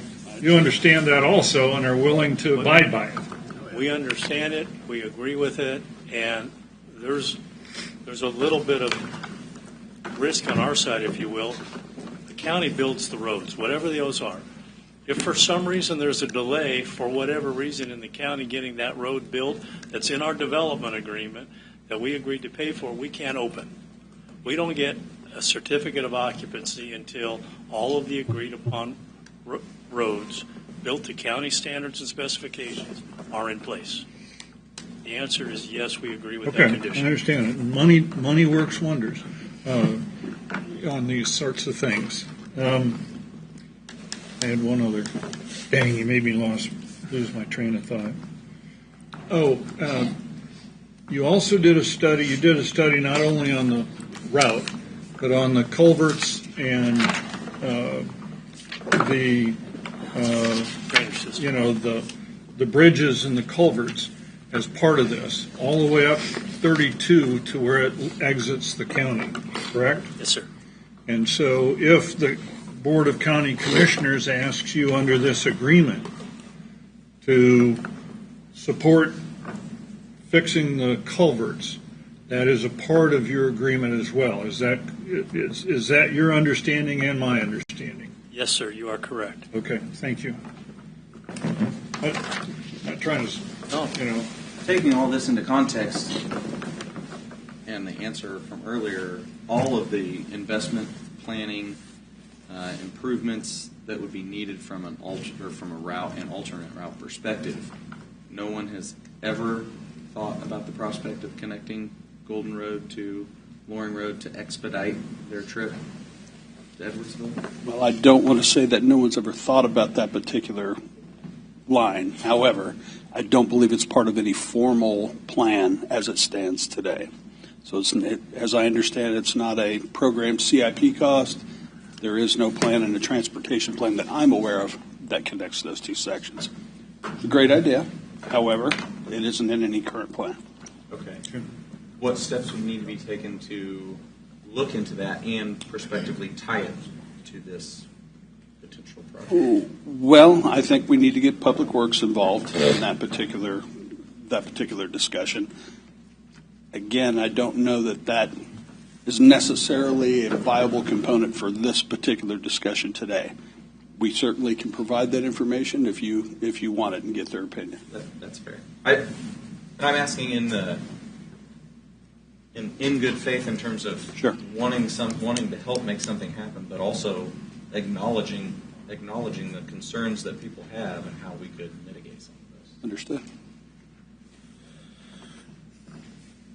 Steve? I am hard pressed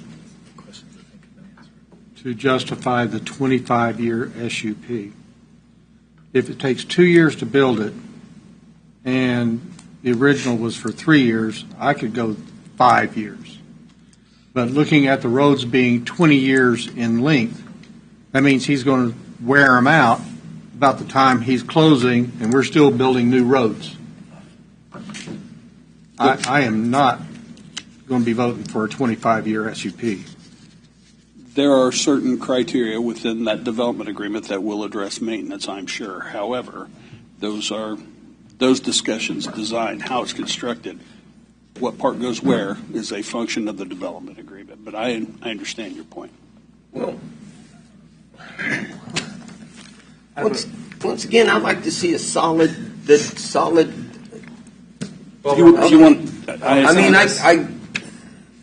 So some of this I would analogize to how we feel sometimes with regards to like a rezoning and platting. Some of it has to come later, otherwise you can never have all the information. But the development plan aspect and being able to work some of this in is strictly between BOCC. Do we have any input? Is this our one and only chance to have input?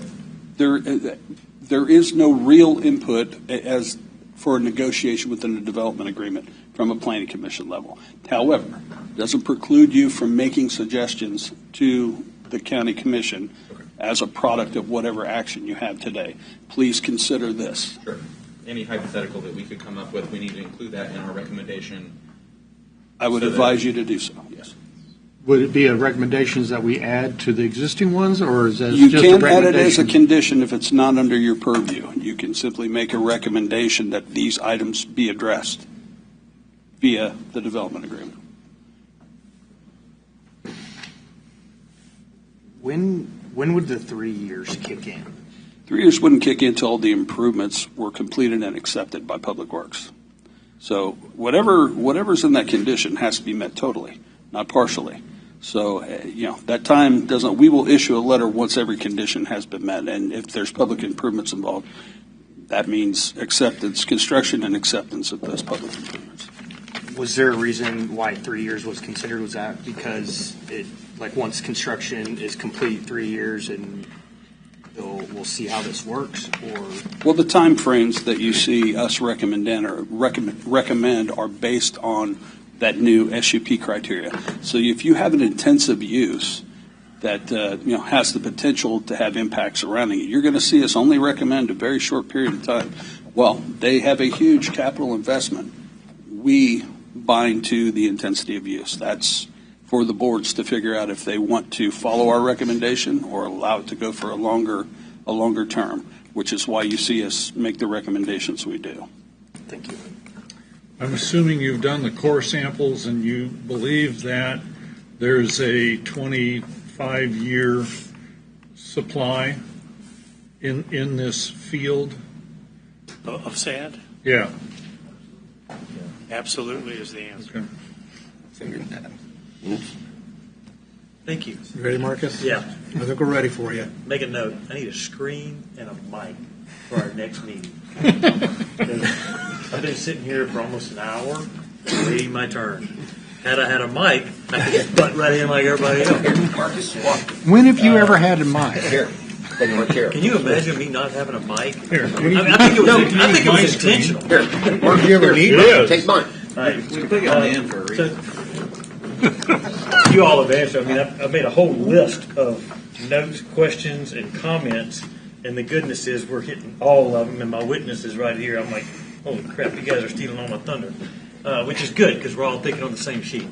But I have, so in the mass amount of letters and phone calls and text messages and everything else that everyone's been sending, some of the things that we haven't asked tonight, right? And we kind of covered. One of them that's heavily is talking about water well. There's a lot of folks that are on well water. Does this have any effect, study been done or whatever, that would affect all of these neighbors to this sand pit, reference water well? Contamination, anything like that? Do we have any kind of results, studies of anything in the past?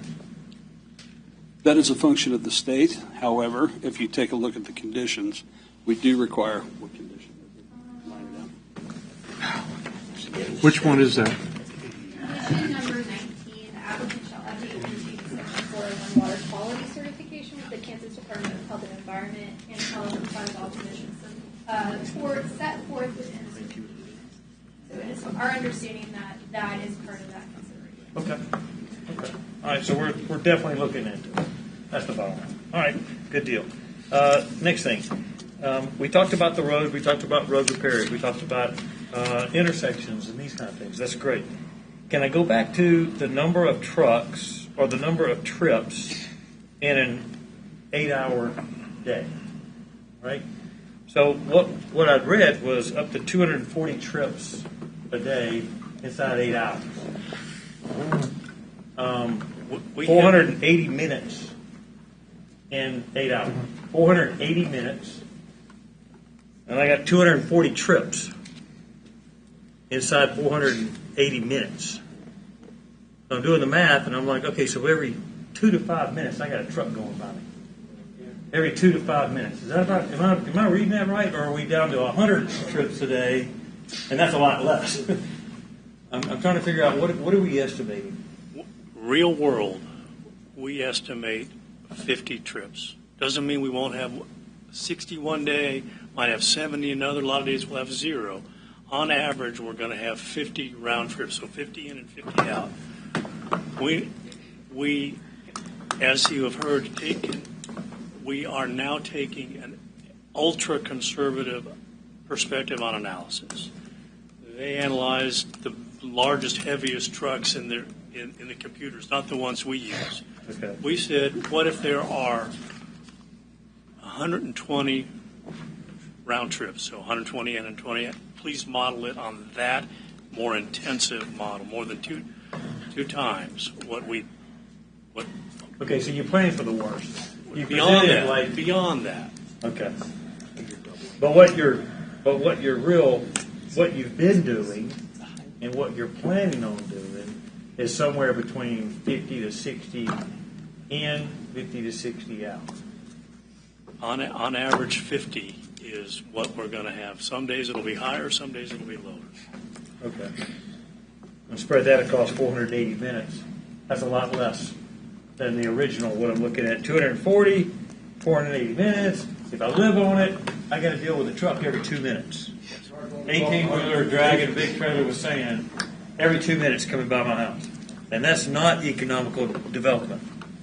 So that's like complete opposite. And if you've got 5 drivers, that means each driver's doing 10 trips. Yeah. When you look at less than 30 employees, you can't have 240 trips. But you do have the guest trucks. So, okay. All right. Yeah, I wish there was there's nothing we can do about it, but Doug, you stole my thunder on the revenue generation. I mean, you hit all over. I wish there was something we could do. This is for the staff. Thank you, sir. I appreciate it. For the staff. I read the report from our good sheriff and his concerns. And then when there was a lot of concerns with the fire district too. Have we received a letter or something from the fire district? We did, and it's included in your packet. Yeah, it's okay. All right, I just overskipped it. All right. Okay. Thanks. I'd like to send the hard copy today, not the email. That's the reason why. Got it. All right. I'd like to I read the sheriff's hard copy. I just didn't see the fire districts. Okay. We had a number of letters and communications that came in well after the agenda went out, but we collected all of those and hand carried those. So you get a copy of every single thing we received from the public, the fire district, anyone else until 4:30 today. Okay. All right. With regards to the route and the roads, I mean, we've talked about the physical aspect, haven't given much credence to the safety aspect. Us personally, there's a lot that's documented. 158th and 32 apparently has already somewhat been research for a roundabout. This, I would assume, would drastically change any sort of KDOT research into that. Has that been asked of the state, or has he looked into the? We did notify the state of the project and the route. And today, correct me if I'm wrong, we've had no. Don't we want any tax generated off this? No direct communication, no reply. If I may, so on behalf of the county, I did contact both the Bureau of Road Design Office and the local metro office to let them know about this document, what the process would be, that we would want to consider improvements on K32, talk through those, what those expectations would be. So in coordination with the DOT, we wanted to give them a heads up. They typically will not review anything until an actual set of plans is available. They need tangible things. They don't want to talk about just ideas. But yes, we have engaged them on behalf of the county. Furthermore, the engineer or public works department is also provided their analysis and engineer set report. Part of that said that we would pay all approval for the later process. Well, is this the point where we discuss the three issues or the three amendments to? We haven't even opened it up. We haven't opened up the public yet. I'm just talking about as our board. The three changes they're asking for. Yeah. Do we discuss For the that conditions. here, or do we? I think it's probably in the discussion after this. Or we can wait till the motion. Yeah. You can make the changes during the I motion. think we make the changes Okay. during the motion. Okay. I just got one more question for staff. I mean, in our recommendation, this is staff recommended conditions. No on-site retail sales shall be permitted from the site. Why are we cutting ourselves out of sales tax? I mean, if they're going to put $20-30 million into our county, and we don't ask for any sales tax. I mean, our taxes keep going up and up, but we aren't asking for sales tax. Well, I think there are a couple of reasons for that. One, wanting to control the truck traffic that's there, being able to accurately estimate what truck traffic is going to go on these roads so that you can incorporate that into final design. There's no realistic way to say how much retail sales you're going to have on that site, and it's just not a good idea in that particular zoning district, in our opinion. So it was never the intention, as I understand it from the applicant, and we agree as staff, on-site sales is probably not a good idea. Well, we've zoned this industrial since 1965. Did we never have any plans to put a business there and generate any money for the county? I mean, well, this is the part I'm missing, I guess. Yeah, I can't tell you the logic for zoning that in 1965. And as far as retail sales, it's a component of industrial, but it's not a primary component. So it certainly, if you want to add that to your consideration, you can. But I think that's going to affect your traffic numbers and what they can verify as far as loading. And as from what I can tell in this application, that is the primary concern. That will affect final design. It will affect every number that they put out there so far. Well,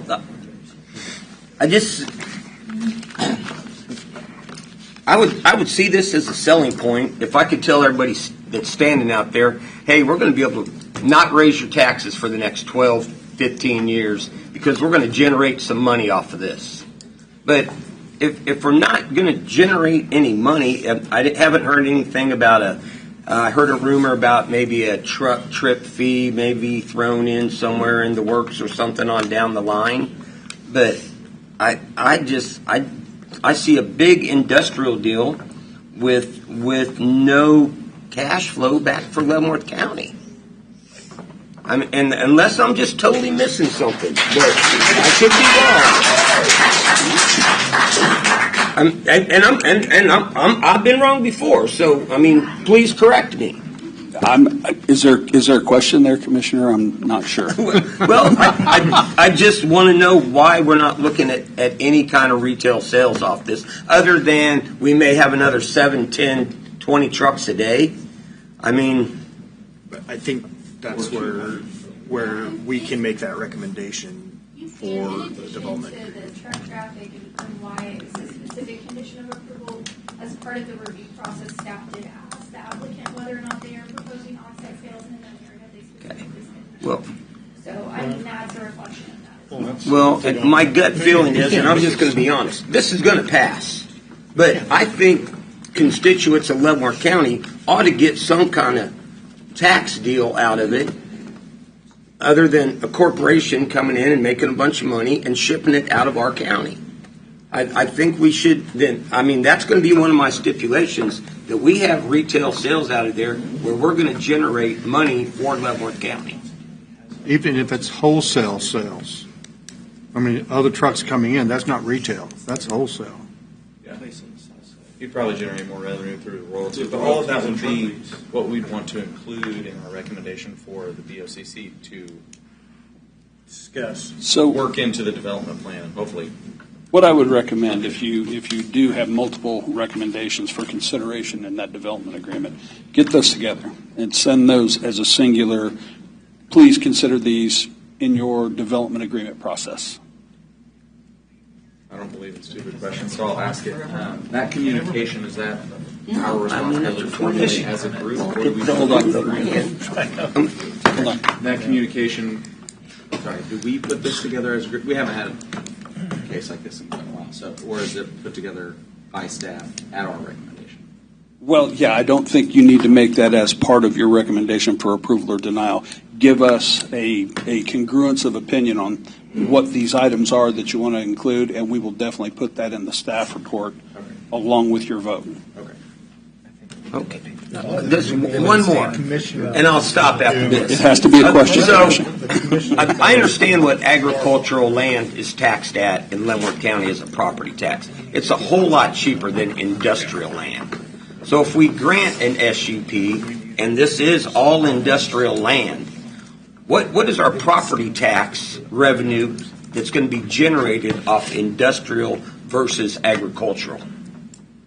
Commissioner, you're going to have to ask that particular question to the county appraiser. I can't with confidence give you the difference. So we don't have that information either? Okay. No, because that's not typically a consideration at a planning commission level. But I can get the information for you.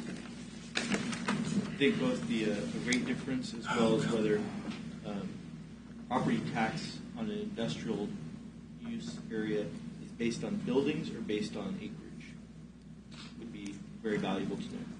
Well, again, I will defer any taxation questions to the county appraiser, but we can get that information for you. Okay. Let's move on. Upon opening the public comment portion of this hearing, those of you who wish to speak either for or against the item of recognition will give your name and address each time you begin to speak.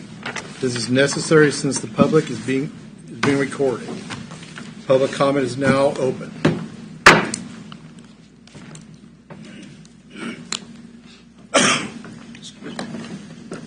Thank you, Mr. Chairman, committee members. My name is Kirk Sowers. I live at 14648, 222nd Street, County Road 1. I'm here tonight as Vice Chairman of the Leavenworth County Fire District Number 2. Want to make it clear that the Fire District is not taking a position for or against the project, but we do have some safety concerns, and we have done some research on that. And I'm going to turn the mic over to our Assistant Chief, who's also our Administrator, to delineate those concerns. Dylan Ritter. Can the mic be turned up? Okay. Yep.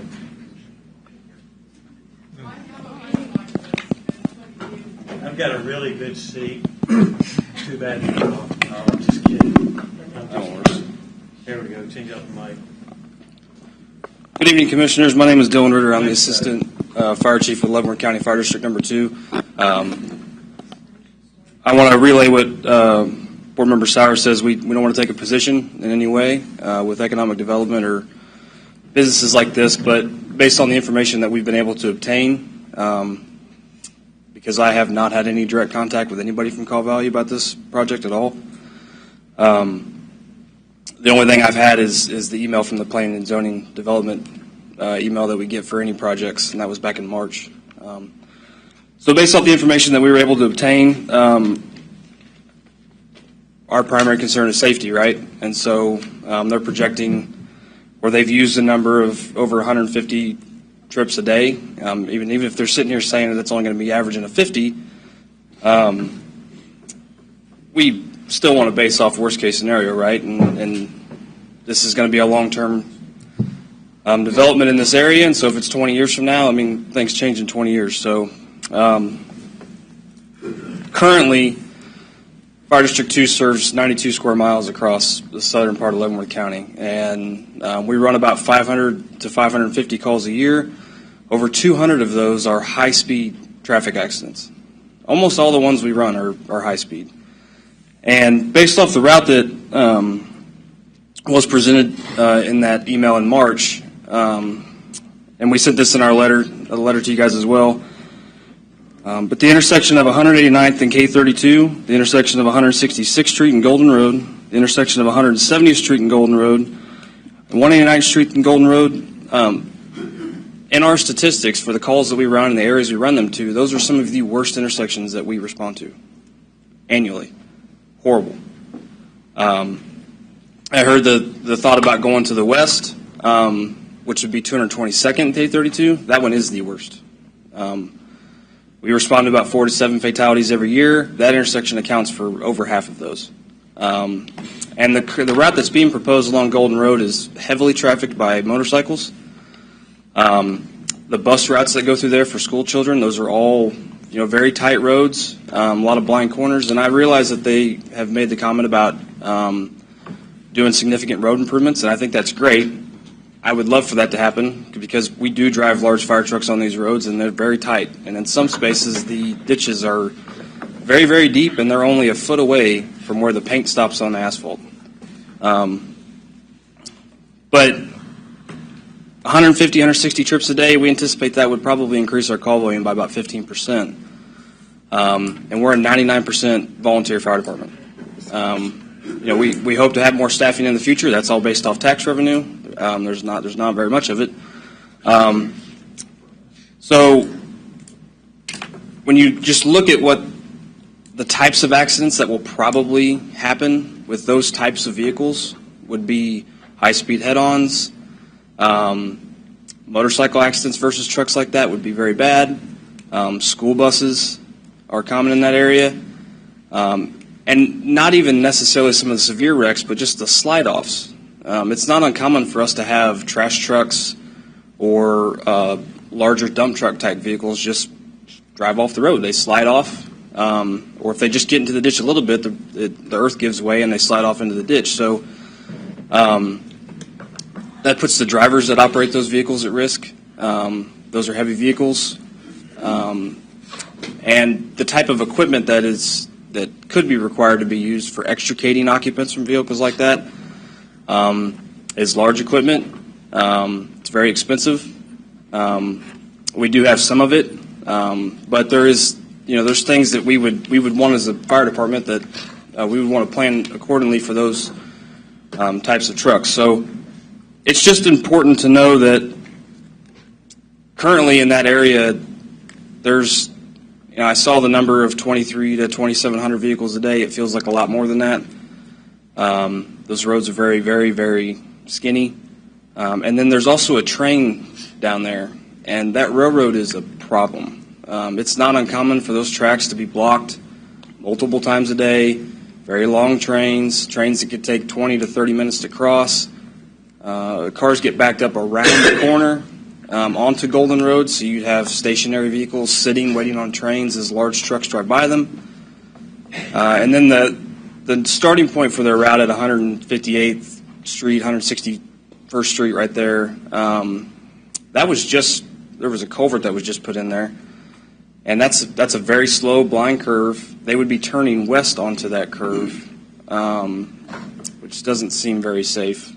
And so that's probably not a great place to start that route. I don't know that there is a great place to start that route.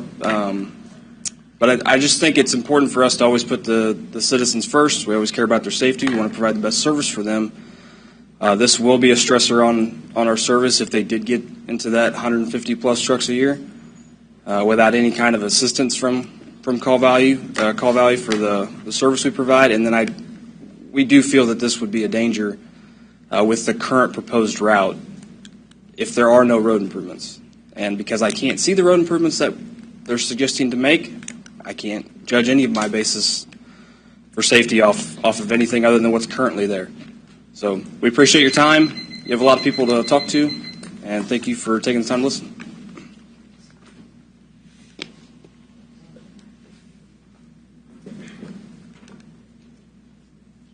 No one else will close out. Try. Kelly Hefton, I'm 14539 158th Street. If this thing's not going to get built for a couple of years, it sounds like their statistics might be off just a little bit. And I was wondering if anybody done a traffic study at 158th and K32. There's been numerous people killed there. Did you all want your family crossing back and forth there with trucks coming down through that many trucks? Have they done a traffic study at 158th and K32? We'd have to talk to Public Works and see if they've done one in that particular area, but it wasn't part of this study corridor. Have you ever thought about just railing that stuff from wherever you're going to build this site down to Edwardsville instead of bringing all them trucks out there? I think that was part of their discussion. I think he talked about it in his presentation. Lorraine Road, they'd haul rock out of that old Lorraine quarry down there for years and run up and down that Lorraine Road. Yep. Didn't put them out on 32. Well, again, I think he talked about rail during his presentation. Wasn't part of this, what they turned into. Well, that 158th is a very dangerous intersection. You can't see over that hill. If they're westbound, not too good if they're eastbound. But that's what I had to say about it all. Hi, my name is David Holland. I live at 13242 170th Street, very near the primary route. In my view, Kaw Valley Sand and Gravel has found a way to make a profit at the expense of those of us who live in southern Leavenworth County. Kaw Valley will make money and we, the residents, will lose. We will lose due to noise pollution, other pollution, due to lack of safety on roads, due to accidents involving vehicles, bicyclists, runners, walkers, children going to school, and others, due to crowded roads, due to damaged roads, and due to countless other problems this project will wreak on the county. Now, it was mentioned that the city of DeSoto, just to the south of the proposed sand pit, said they have no problem with the sand pit as long as the sand does not get transported through the city of DeSoto. Why is that? Because they know it will be noisy and dirty and costly in terms of lives, road damage, traffic delays, and other issues. So DeSoto says no sand trucks on their roads. Leavenworth County, all of you, should say no sand trucks on our roads. DeSoto is saying it. Why don't you insist upon it? Now, I'm opposed to this whole project, but if it did get approved, the only way it should be approved is if Kaw Valley is required to use the railroad to transport the sand. If they, as they claim, can't make it financially viable with rail, then the project should not happen. Because otherwise, what they will be doing, and what you as representatives of the county and of all of us opposed to it would be doing is shifting the cost burden to the citizens and taxpayers of Leavenworth County just to make Kaw Valley more money. If Kaw Valley says that the only way that they can make this project work financially is to burden the citizens of Leavenworth County with higher costs, lower property values, worse roads, and greater danger, it is obvious to everyone in this room, not looking at Kaw Valley, that this project should not happen. So who in this county wants this? Who actually benefits? That's the question a lot of you are asking. And the real answer that we're hearing is that really nobody really does. And if whatever benefit is there, and I'm not sure there is any meaningful benefit, if it's more than offset by the cost and negative side effects, then why would you permit it? Where are the residents who are clamoring for the sand pit to be built? If it was going to provide thousands of jobs, like, for example, the battery plant in DeSoto, then you would probably have many Leavenworth County residents arguing for the sand pit. But I believe, as you'll see tonight, the opposite is true. And with only a few jobs being created, and really no taxation coming from this project, coming to the county, it's just such a terrible idea. Now, I understand that the Leavenworth County representatives, they want this county to be known as open for business. So let's be open for business, but not with this project. You don't want to be open for every single kind of business that wants to set up shop here, because some will do more harm than good. This is an example of one of those. We in Leavenworth County are smarter than that, and I know all of you, as you've shown here tonight, are smarter than that. So if you approve this sand pit, you aren't letting the business world know we are open for business. You are letting the business world, or the whole world, know that we are suckers who are easy to take advantage of. Thank you for your time.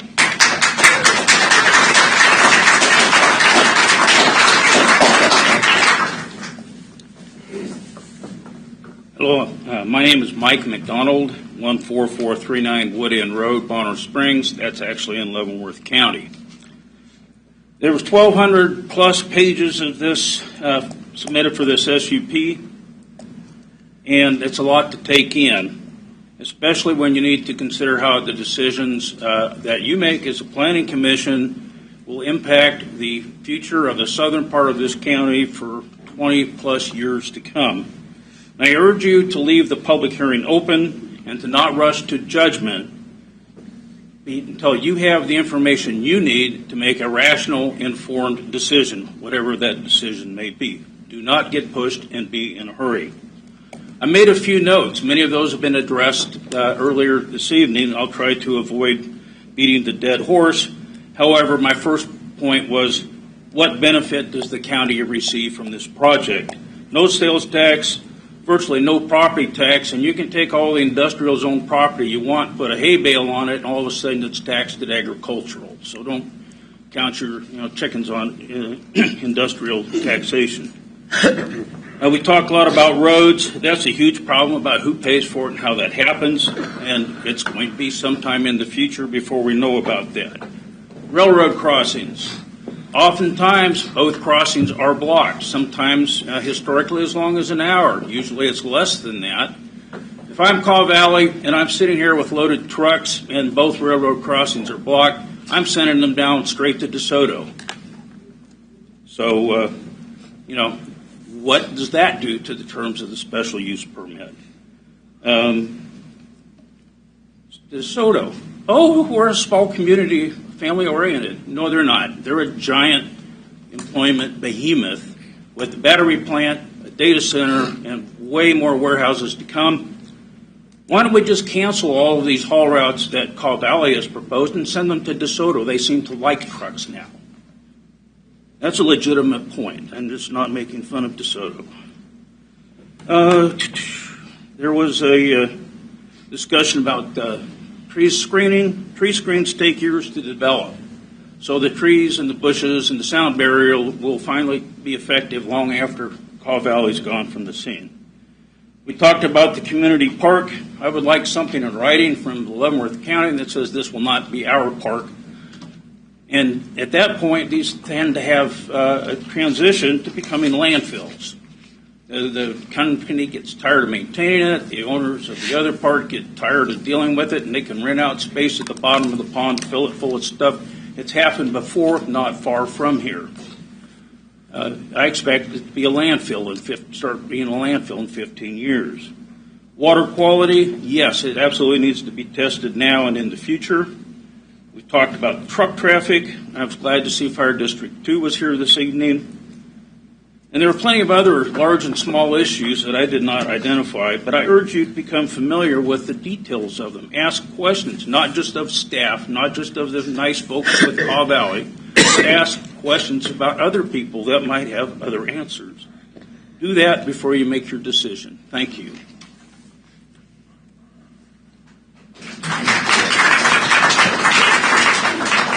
Good evening. I'm Brad Averill. I live at 15355 161st Street in Bonner Springs, but that's Leavenworth County. Very near the intersection of 158th Street and K32 that people have talked about that there's been a number of accidents there, serious accidents. My concern is primarily the truck traffic. And you've all brought up a lot of good points tonight. You seem to have a fairly good handle on it. Just want to bring up a couple points. We were talking about the average trucks, how frequently they're going to pass by there. They're saying the average truck is 50. They've stressed that the average is 50. They've also stressed that on many days there will be zero. So I was a math major. I know how averages work. For every day you have 0 trucks, you have a day with 100 trucks to maintain a 50 truck average, right? So if they have a lot of off days, it means they have a lot of days above 50 to get a 50 average. And even at 60 trucks per day round trip, 120 trucks, right? In the 480 minutes, even that's every 4 minutes. Those trucks, it's not like another car driving by your house. Those big trucks, I believe one of the points they made earlier in their presentation was that operations would be limited to on-site at the location. And I take exception to that. Operations have to include the truck traffic to bring all the sand in and out of the facility. So you're, in effect, making every house along that entire route part of an industrial zone. They didn't buy that property to be part of an industrial zone. They bought that property because they want a rural setting with some peace and quiet.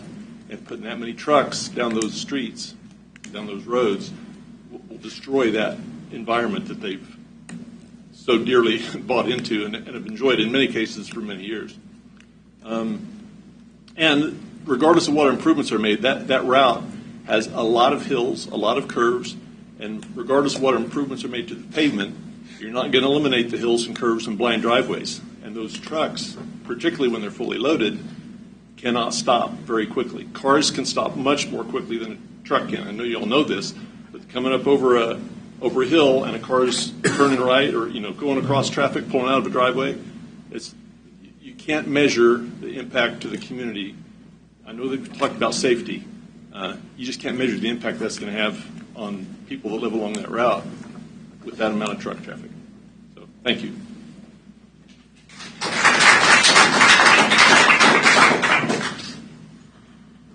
Good evening. My name is Maureen Ross. I live at 12927 170th Street in Linwood, 1 mile from the proposed site. Thank you for the meeting. I was informed you guys didn't want to hear a lot about road safety, road crossing, or traffic safety, which kind of disturbs me, but that should be a validation and enough. But I'd like to bring up some other facts. When I went online to just simply Google the dangers of living within a mile of an active sand pit, several things came up. One was your home value. An article online states that living near an active sand pit drops your home value if you live within a mile to 14.5% you lose in value. 2 miles away, 8.9%. 3 miles away is 4.9% of your home value that you will lose. When I did Google the dangers, the one thing that kept coming up time after time after time was the danger of silica dust. That's not been mentioned at all that I've heard. Silica dust is when you move sand, gravel, any type of mineral from the ground, it has a silica dust component with it. It cannot be completely controlled. I understand that there's watering of the stockpiles would be done occasionally, but this will not be able to control the dust completely. Silica can travel up to 50 miles on a windy day. We all know that Kansas has very dry, windy days, and the biggest time that they will be doing their traveling and their excavating in the summer, it's a flat terrain, lots of wind. That silica dust can get on anything that is outside. I also have, will the roads and the plant be kept watered down continuously? In the narrative from Caw Valley, it states, and I quote, dredged sand will be moist and have a relatively high water content, which will make it only minimally susceptible to wind erosion. If stockpiled sand is left in place over long periods of time, a water truck will be used to spray water onto stockpiles of sand, soil, or aggregate to control wind-blown dust generation. The sprayed water reacts with the surface material to form a protective crust on the surface, making it resistant to wind erosion, end quote. So, in other words, Caw Valley thinks that they can control nature. What is the time frame that they consider long periods? What is the time frame that they consider minimal or relatively? This is giving too much leeway to Caw Valley to not be held accountable or responsible for the sand dust and the silica dust. If we can get fallen ash from wildfires in Canada and Kansas, I'm pretty sure that the silica dust from sand being moved will be in our yards and in our homes. How will Caw Valley be held accountable when in the future residents develop lung conditions like COPD, silicosis, which is an irreversible lung condition, a lung cancer from silica dust? All of this is from being exposed and constantly breathing in the silica dust. Silica dust will contaminate local farmlands like the soybean fields right across the street, residential gardens, playgrounds. It can be pulled into homes through our HVAC systems. It'll cover your homes. It'll fill the gutter systems, cars, trucks, our livestock, the grazing land for the livestock, the water troughs that the livestock drink out of, residential swimming pools, anything that's outside within 25 to 50 miles will be covered with silica dust. Trucks driving on the roads will be spreading dust particles as they travel past residences, schools, churches. If this SUP is granted, how easily will it be for Caw Valley to change or acquire additional permits or changes as they see fit over the years that this operation will be without any input from the public? And an unlimited ending of personal use of this private lake in the future. I'm sure that Caw Valley follows all OSHA standards for their employees concerning their health and safety issues against lung conditions. If that's a necessary concern for their employees, shouldn't it be a necessary concern to all of you, for all of us local residents? Who will be holding Caw Valley accountable to follow all of the agreed upon safety concerns at the site and on the roadways? Our first responders are minimally staffed now. Police response time is not enough for southern Leavenworth County to handle an operation like this or any other industrial operation. I've heard a lot from Caw Valley. Thank you. Not sure how this works. My name is Cheryl Ross, but I'd like to give her 5 minutes. You can come up and speak, but you can't give her your 5 minutes. You can come up and continue what she's saying if you want.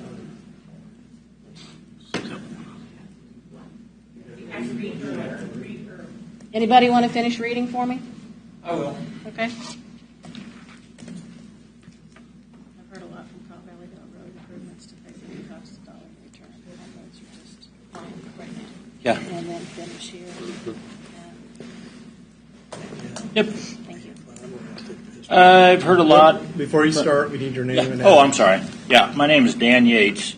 I live at 15256 Loring Road, which is the alternate route, which has been a no truck route since 1994.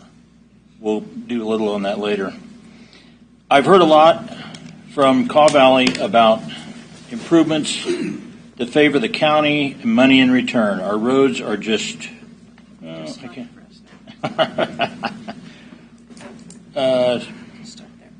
In closing, I ask each and every one of you to think about the concerns you have heard tonight. Ask yourself, would you want to live, have anyone in your family build or buy a home within a few miles of this location? If you hesitate to answer or say no, then why on earth would you even consider putting this on anyone who lives in or travels through the beautiful countryside of Leavenworth County? This is not me. My husband and I I swear. I'm straight. My husband and I have owned our 35 acres for almost 40 years. We have raised 4 children and currently have 11 grandchildren who live to run, explore, and play at our home. We didn't choose years ago to live in the big city. We chose rural, open land, fresh air, safety. In one quick moment, all of you have the ability to take this away from 21 people. That's just one family. Just from our address.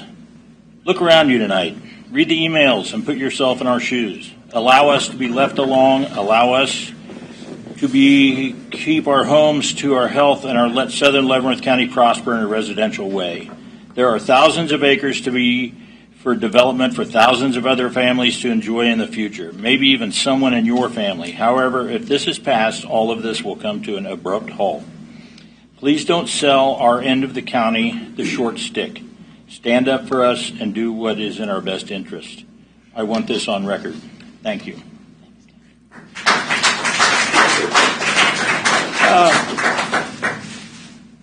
I live on Loring Road, which is about a mile and a half between 142nd and 158th Street. There is signage there. It's been there since 1994. No truck route. There's never been a ticket written.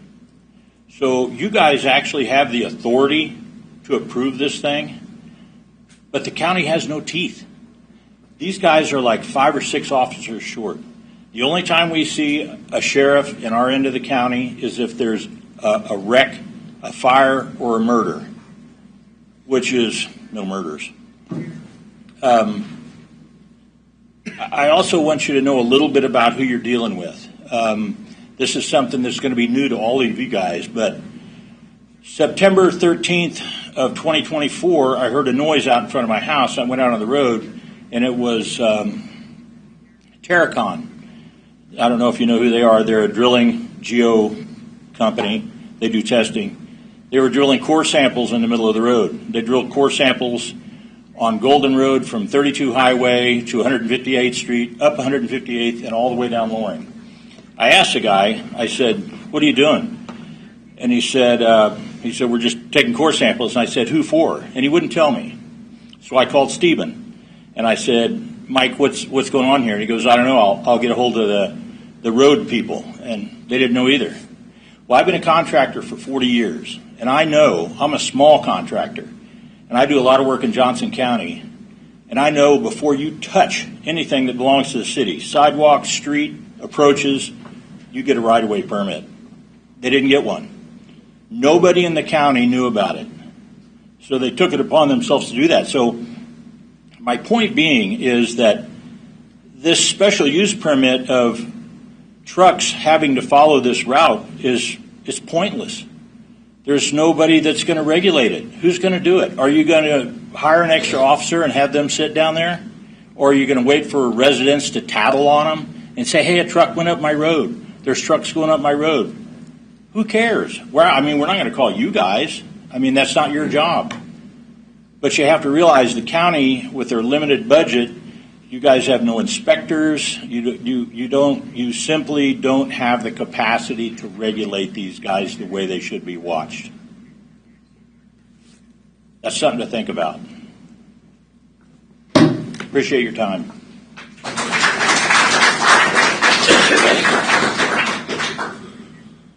Alan Jaskinia, 13162 158th Street, 158th and Loring. I've been standing at the back listening. I agree with everything that's being said tonight from these people.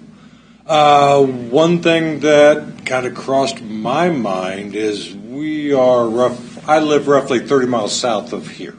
30 minutes. 30 minutes south of here. So that's a long way from Leavenworth and Lansing and things like that. But you have your Centennial Bridge.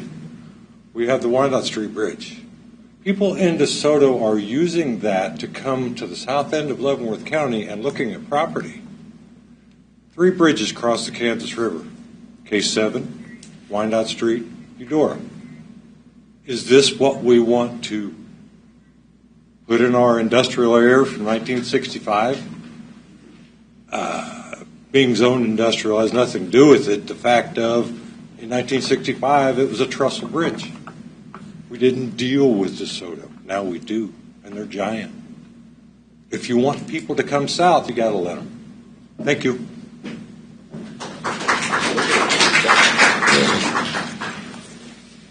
Hi, my name is Cindy Reeves, 18738 Golden Road, Linwood, Kansas.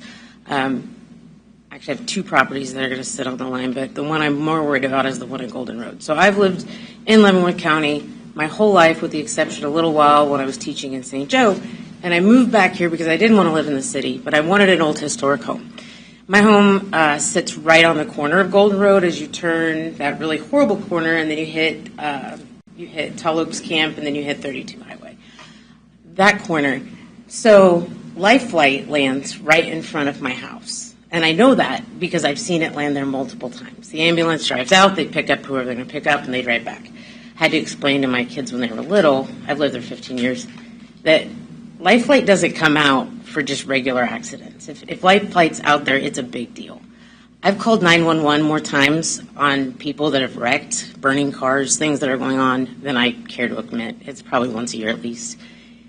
And then the road's closed all the time because ambulances are parked there and somebody passed away this year on a motorcycle on that corner. That corner's been bad since I was a kid, and it's never been fixed. And I was always told, well, they can't fix it because there's not a good way to do it. 32 Highway, because my other property is at Sarcoxy Lake. 32 Highway, where you get onto 32, is like a death trap. Like in a regular car, it's hard. If a semi is coming around that corner, when you're trying to go up to leave, because I drive that every day to school like Linwood where I teach, you have to check it 10, 15 times because you might get hit by somebody. I worry about my students that get picked up by the buses that are coming to school at Glenwood.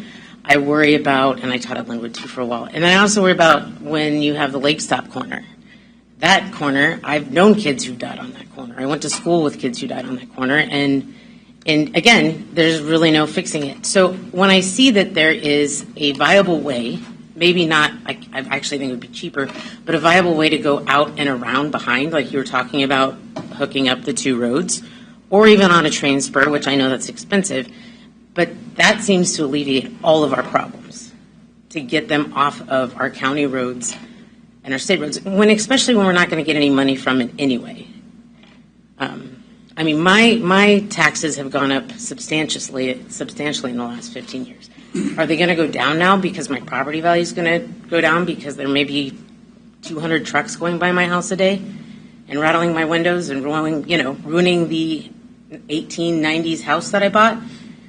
I didn't buy it to sell it. I bought it to live there. I bought it to pass it on to my kids. And this just seems like, it just makes no sense to me when I already have a corner where I watch people die on a regular. I don't know. That's not very eloquent. I'm sorry I didn't write it down. That's what's going on in my teacher thing, but that's my piece. Thank you.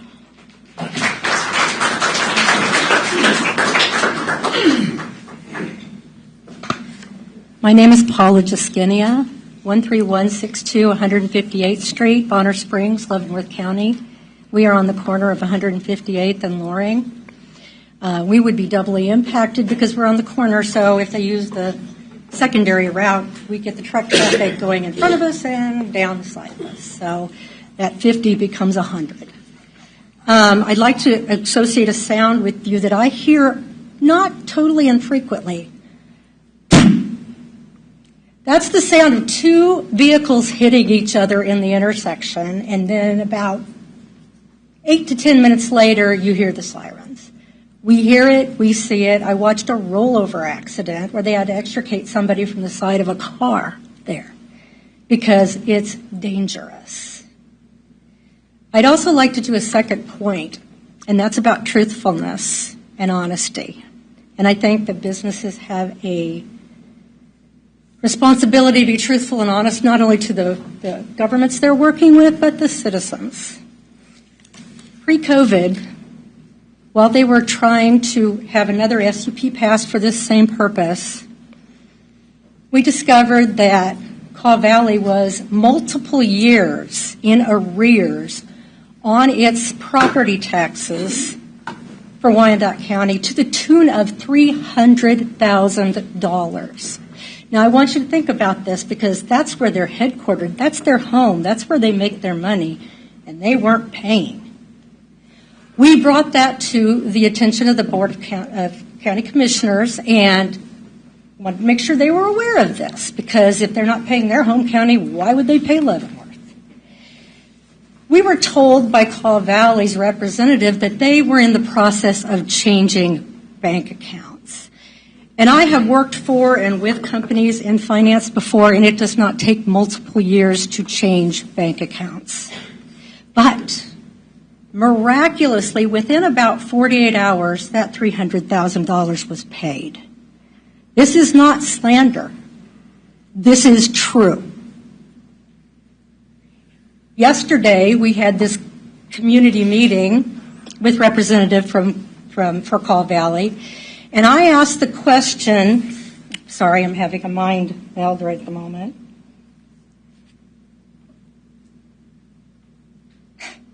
Give me one moment I'm old.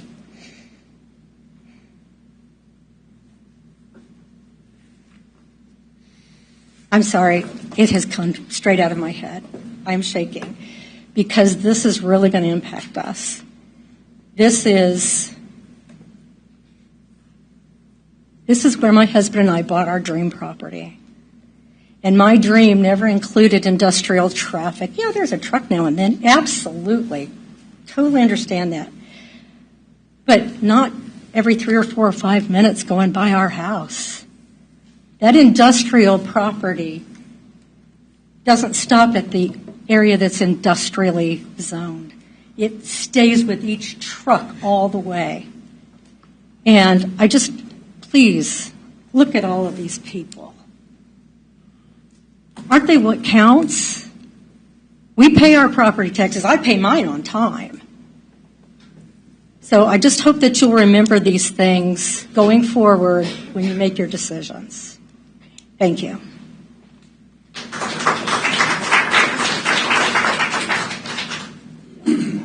I'll make this pretty sweet or short here. Mike Little, 14896 170th Street in Leavenworth County, Bonner Springs. I know for a fact, I'm just listening to this, and your guys' presentation is slick, and you're probably all expert debaters from high school and college. But I hope you're not falling for this stuff. And I also hope they're not in the government's pockets in Leavenworth County. One of them already said it back here. The trucks stink. The trucks are horrible. It's the pollution. That is a problem. None of these people here or you want to live next to a sand pit. Does anybody want to live next to a sand pit? Raise your hand. They're going to make their money, and you're going to get a little bit of tax revenue. But the rest of us that are good, tax-paying citizens of Leavenworth County, that all of these overflow in the next room. And I'm pretty sure I heard this. I hope I didn't. I thought I heard somebody say, hey, it's going to pass. Did somebody say that up here? Hey, this is going to pass? Why the hell are we all here if this is... Who said that? I'm just curious. That was me. I hope to God this doesn't pass. Because there's no reason for us to be here. Please take care of the citizens. Not necessarily... I want you guys to make your money, right? Go make your money. Do it somewhere else. Go pollute somewhere else, okay? I don't want it here. All right? Leavenworth, we just moved from Johnson County, and we were so proud to move to this county. Please, and we came here because of the reputation you guys have here. Please make the right decision on this. I'm begging you. I have a family, too, and grandchildren. I don't want that pollution over my house 24 hours a day like they want to do, basically. So that's it for me. Thank you.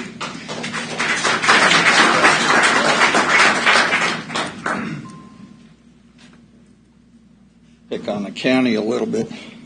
My name is Tony Schmidt. I live at 17322 Golden Road. And my wife and I received a notice to the affected property owners about this SUP. And our neighbors, our neighbors didn't. After contacting Mr. Jacobson about this matter, he assured us that planning and zoning information came from the Leavenworth County GIS, and all property owners within 1,000 feet were notified.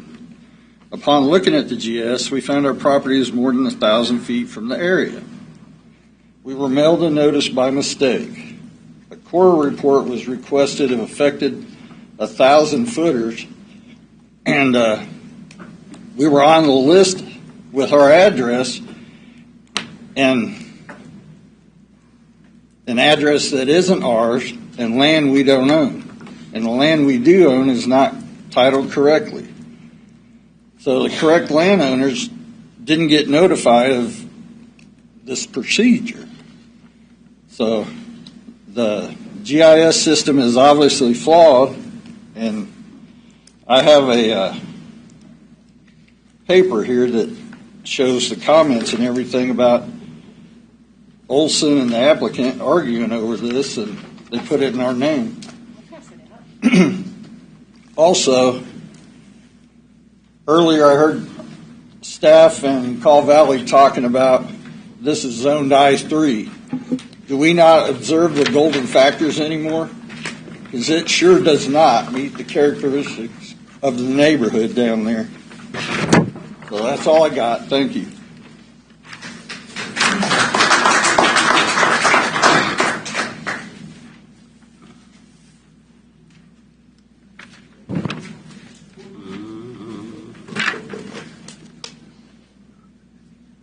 Well, I'm Tony's wife, Stacy Schmidt. My address is the same as his, 17322 Golden Road. Also today, we received a tax bill for this land that we do not own. Okay, so thank you for your time. I would like to ask the board 7 questions. If you could please just raise your hand for the answer yes, it would be very much appreciated.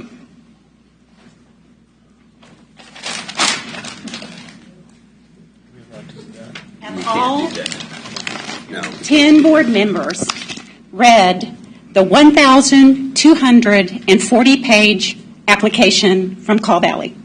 Can you raise your hand? Yes. Awesome. Kudos. Are we actually allowed to do that? Excuse me? It was paper. It was paper. That would probably be the only way anybody would do that. Have you toured the 435 acres of the site? Raise your hand, yes. I have. Very good. 2 out of 10. One out of 10 has read the application.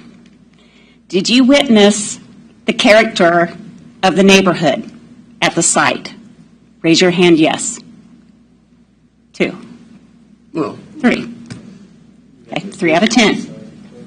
Have you visited another sand excavating and stockpiling location in the area? Call Valley. 1, 2, 3. 3 out of 10.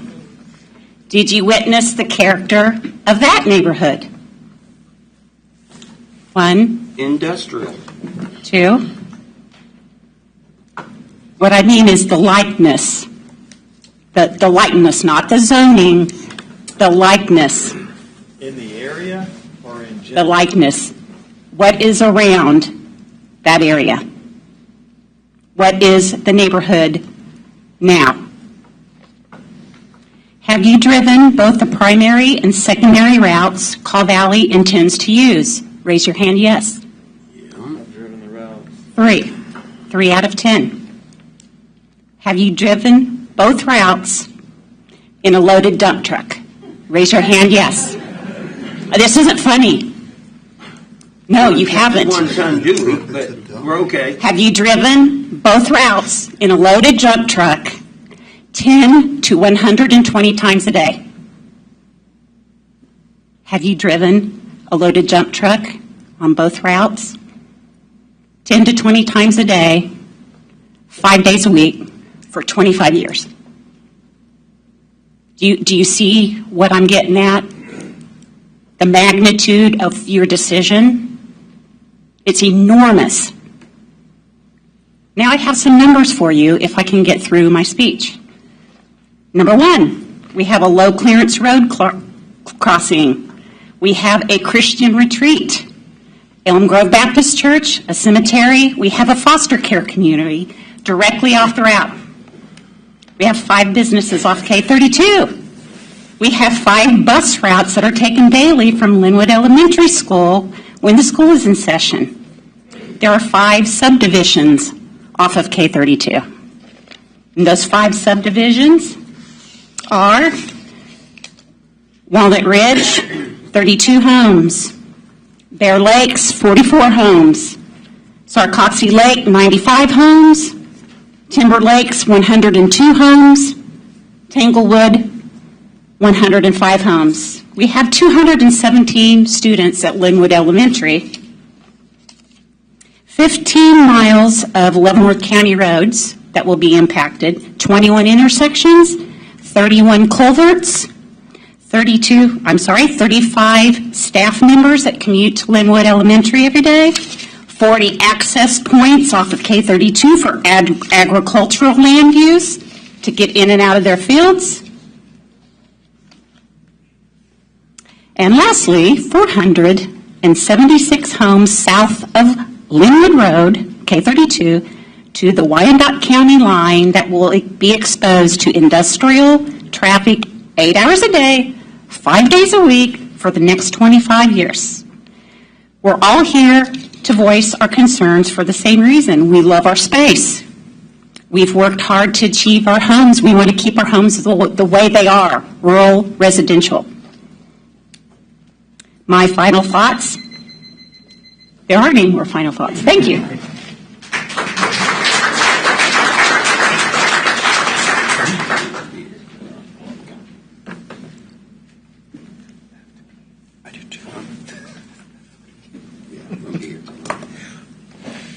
Chair, and can you hear me? There you go. Yes. Thank you, guys. Chair and members of the Planning Commission. Need your name and address. My name is Jason Hinkle. I live at 17,000 Morning Deer Road. I want to start off by thanking you for your service. I know it takes time and commitment to come up here, so I'm going to try to be short. I respectfully recommend that the Leavenworth County Planning Commission deny the special use permit for the proposed Kaw Valley Sand Pit based upon multiple significant concerns related to community safety, economic impact, a lack of transparency, and enforcement limitations.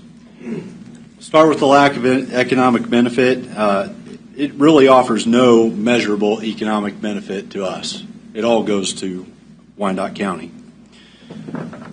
Our community will bear the burden of noise, dust, and traffic wear, but gains almost nothing in return. The transportation and safety issues, these routes associated with the special use permit are unsafe for truck traffic. We're already overburdened with railroad crossings that are frequently blocked. 161st Street is consistently blocked. We attend church in DeSoto. It took almost 2 hours. We delayed an event because that railroad crossing was blocked at 166. Just 2 weeks ago, my wife couldn't attend church because it was blocked for over a half hour. Many of the local residents, including myself, use these same roads for biking, walking, running.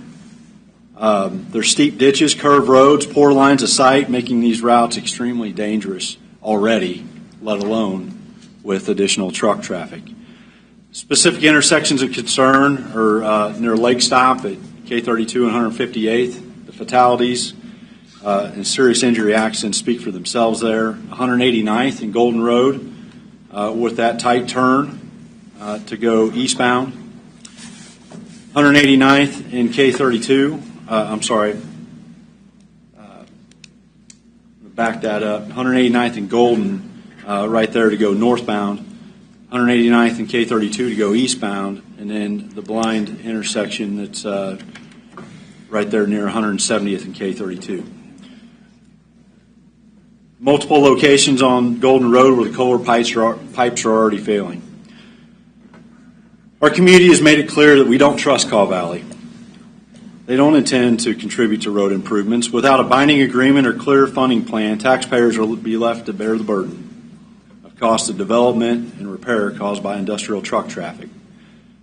The county's own record is that it lacks sufficient capacity to monitor, investigate, and enforce conditions of a special use permit. How many have been revoked in the last 25 years? I don't suppose you know, because I don't either. Very few, if any. There was one talk about the trash thing up north, but that wasn't even revoked by us. It's revoked by the state. The county doesn't have the staffing or resources to follow up on violation. Any notices of violations that are sent to them are difficult to follow up on and are left unresolved. There are no enforceable nuisance resolutions to address issues like noise. The Sheriff's Office has no traffic unit, no commercial vehicle inspectors. They can't enforce the truck routes, as been brought up before, or other transportation issues. I'm also concerned about the noise. Noise does weird things. I've been a part of investigating these complaints in my own community or where I work.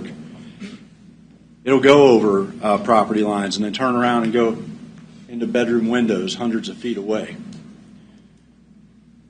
In summary, this special use permit presents high risk and low reward for Leavenworth County. The project jeopardizes public safety, offers minimal economic benefit, and relies on an enforcement structure that's been proven inadequate. Until these fundamental issues are addressed and until trust, transparency, and accountability are established, I strongly urge you guys to deny the special use permit. Thank you for your time and consideration.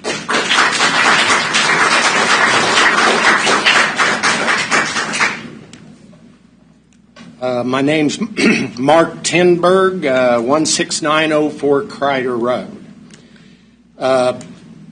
There was something touched on this earlier, but I'm going to recap here so you can get a little history. Part of the process of this type of operation is to obtain an approval permit from the U.S. Army Corps of Engineers.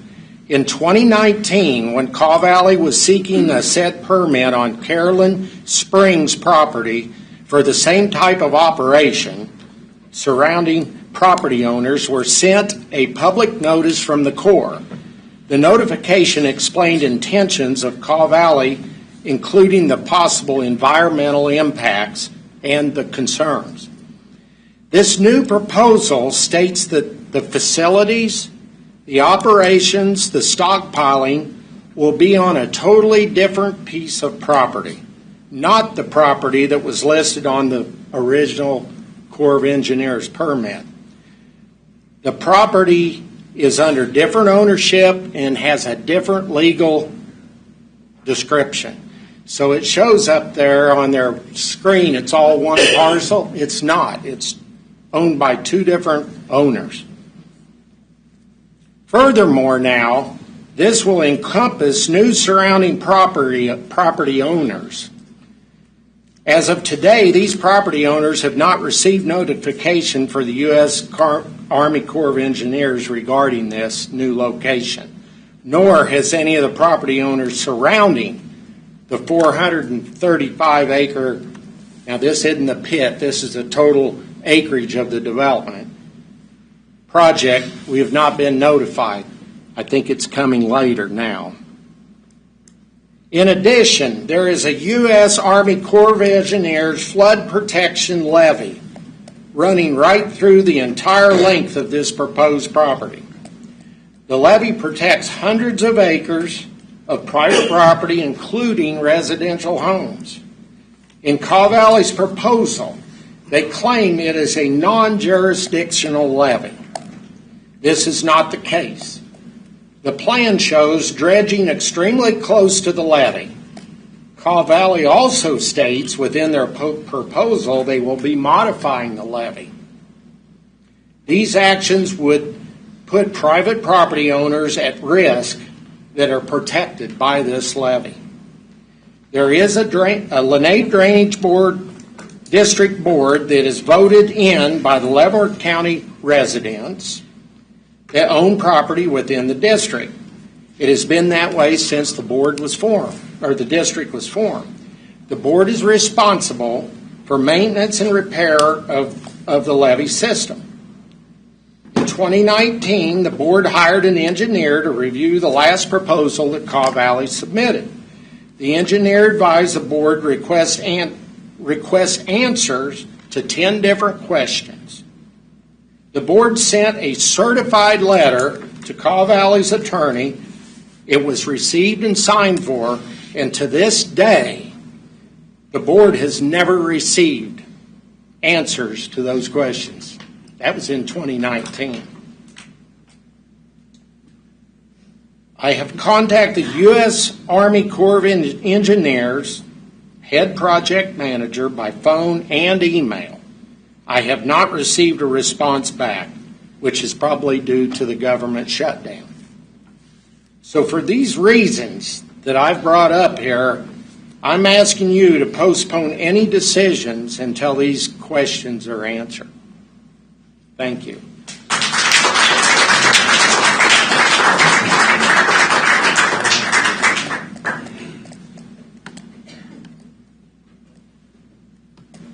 My name is Scott Harrison. I live at 15885 Wood End Road. My front window faces the intersection of 158th and K32. I get to watch that traffic on a regular basis. I get to see, typically, what I'm gathering is about 3 fatalities a year that I can see from my house. I live two houses off of 158th Street. I take 158th every day, multiple times every day. Very familiar with that road. I'm also a motorcyclist. Going down 158th from my house, which is a straight part coming off of K32, down to where Golden Road is, there are 13 blind spots. Those blind spots consist of both turns and elevation rises and depressions. Without a very significant road improvement initiative, there's no way you're going to be able to get truck traffic to go down there. That's obviously been recognized by the county, given the signs that say no commercial truck traffic. Kaw Valley has a plan that has a primary route that takes it down Golden Road to 189. That has 7 blind spots. I've counted those again. As a motorcyclist, I pay a lot of attention to that stuff because I almost get killed on a regular basis by just regular traffic. Truck traffic, large vehicles represent a huge danger because typically they are not capable of staying within the center line on some of those turns that are there. A lot of times they can't even do it on the straightaways because that road is less than 25 feet wide. It's not designed for heavy truck traffic. And the county and the KDOT and everybody can come up with plans that they're going to try and improve this. Is it a realistic expectation that within a reasonable time period they can actually make those road improvements when they can't even get 435 done, down by where it goes to K10? That's always under construction. It's a similar problem. They've got a lot more resources to do that. They can't get that done. We're going to improve these rural roads in a timely fashion to be able to support truck traffic that's going to have anywhere between 1 truck every 4.5 minutes at 100 truck trips up to 1 every 2 minutes. In addition to that, I would actually like to ask a question, and I do not know this answer, but there was a noise study. You might be able to answer this. That stated what the noise was from basically the plant and distances away from it. Was that operational only, or did that include truck traffic? Because a loaded dump truck trying to go up an incline is going to be operating at about 90 decibels. It's considerably louder than what was listed on that paper. I don't know if the study included truck traffic or if it was just plant operation. But what I can tell you is once that truck leaves the industrial zoned area, it is going to be in a residential area. It's going to be operating, if it's a loaded truck, it'll be fairly noisy. People have already noted, obviously, the increase in traffic, the safety, all those sorts of things. I don't have anything new to add to that, but I was really curious about that study. The other thing would be trucks are expensive to operate. Going out from where the plant is, down Golden Road to 189th Street, to get onto K32, to go back towards Bonner, it's going to use a whole lot of gas, or fuel, diesel, whatever they're running. there are going to be trucks that are going to be encountering traffic jams. Well, not traffic jams, but traffic. They're going to want to take shortcuts. Some of them are going to want to go, instead of on Loring Road, they'll probably go straight up 158th because, hey, might be a little bit more direct way. Same thing with the 170th. So I believe Caw Valley is probably operating under the understanding that they have to self-monitor. Is it possible to request that they maybe have GPS logs on their trucks? It's because we don't have the enforcement ability. Who's going to pay for the enforcement? The taxpayers shouldn't have to. But there should be some way of making sure that the trucks are actually following and staying on their route. Because I guarantee you, 170th is going to get a lot of truck traffic that it's not planning on, simply because it's a straight shot. There's no turns on that road to get up to K32. That's what I've got.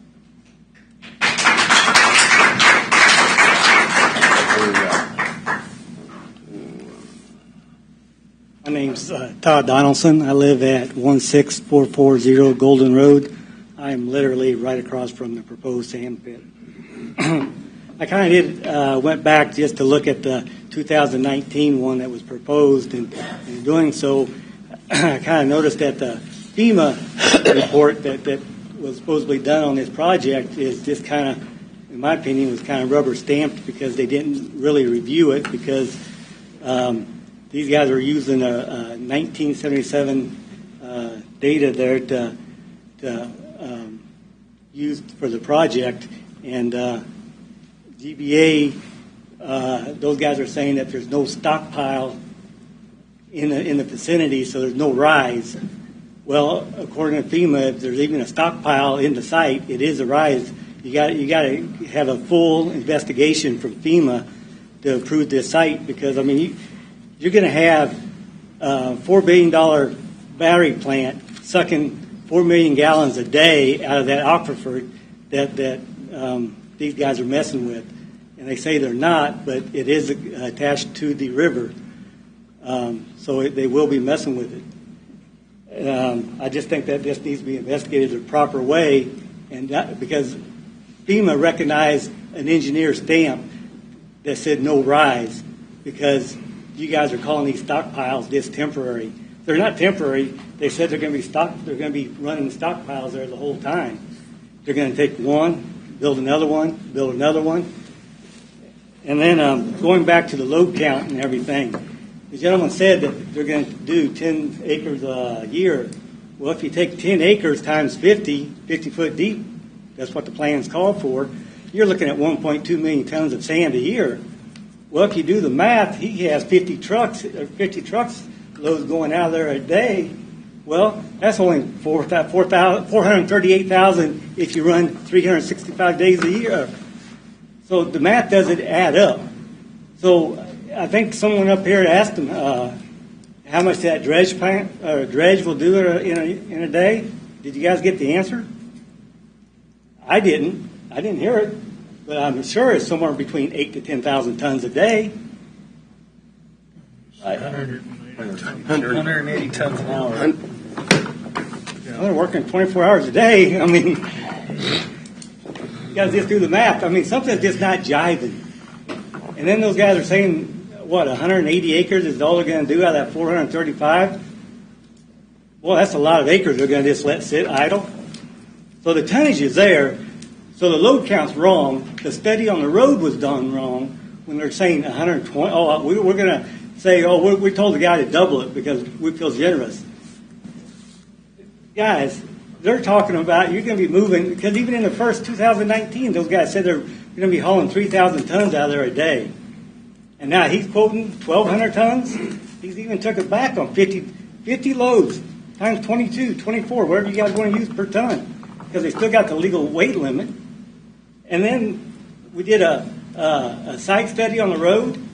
It was a visual. It was a visual on all them culverts and everything. There's no engineering done on it. They just went and looked at it. Where's the case? That stuff has to be inspected the proper way. Even his disclaimer, he even has a disclaimer on there. No study, no structural, no hydraulic study. If you look on the report, there's a disclaimer. And even the Terracon borings that they did every 50 foot or every I think it's 50 foot. The subgrade underneath that road is trash. This is a chip and seal road, guys. The average, what they call asphalt, is 5 inches.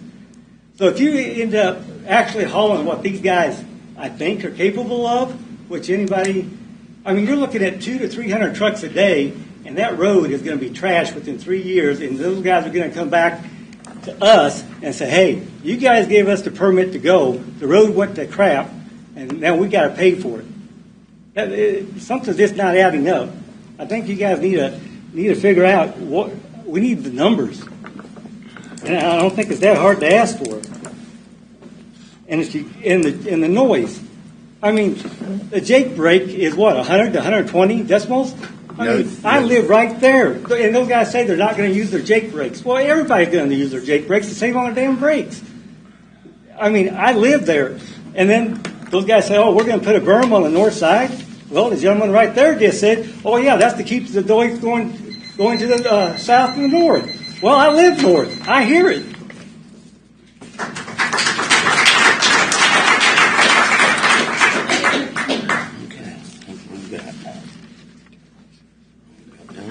We done? Okay. Hi, my name is Chris Hansen. I live at 12537 166th Street. And I just moved here a year ago. I moved to Leavenworth County from Johnson County. And the reason I moved here was what the community, the people that are here, to be a part of a small community where my voice is heard. And where you guys, the power you have for something like this is outstanding. I mean, it's tremendous. I don't understand how anybody can look at this project and be like, oh, this would be good for the county. It's just ridiculous. What is a deciduous evergreen? That's what they said they're going to put in.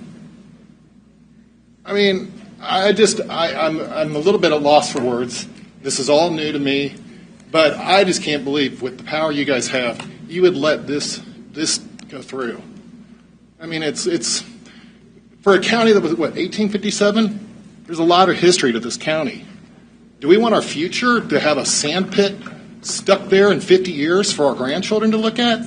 I mean, that bridge is to me, it's the entrance to Leavenworth County from the south. It's the first thing you see when you come in there. And that's what struck me was how beautiful it is. A few things I want to also say is the sound. That's ridiculous. I live right up from the train. Every night I hear it. You get used to it. But that is as clear as a bell. The sound just rolls up the bluff, it seems to be. So these studies, I can't believe I just can't believe it. It doesn't make sense. That, and then the fog. I haven't heard anybody mention the fog in the morning. They're going to start operations at 7 o'clock. These last couple of weeks, anybody taking their 166th Street over the bridge just had to drive through fog from up till about 8 o'clock or so. Those big trucks, are they going to not operate during the fog? It hasn't been mentioned once. But, I don't know, that's it. I appreciate you guys, what you do, helping the community, and I hope you do help the community.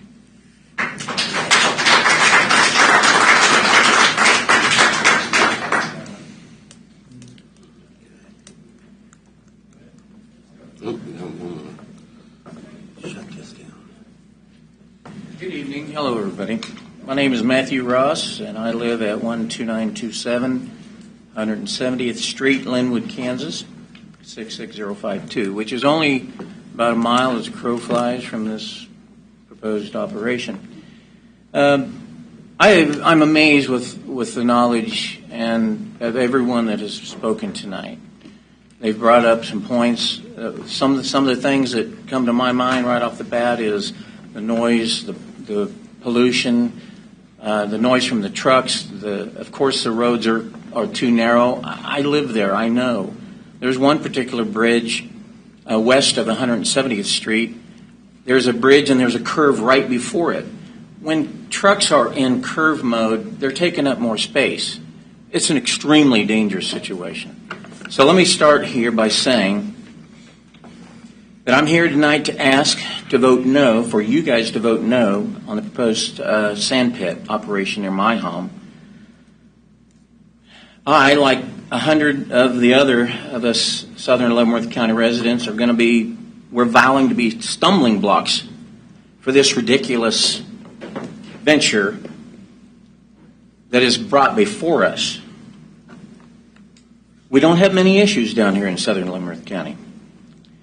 We have very little crime. The air is fresh and clean. Spending time outdoors is very enjoyable.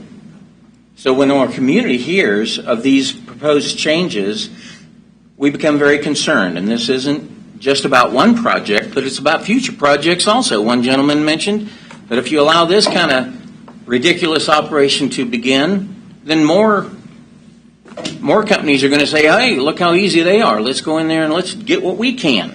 Let's take for the taking, and we don't have to give anything back.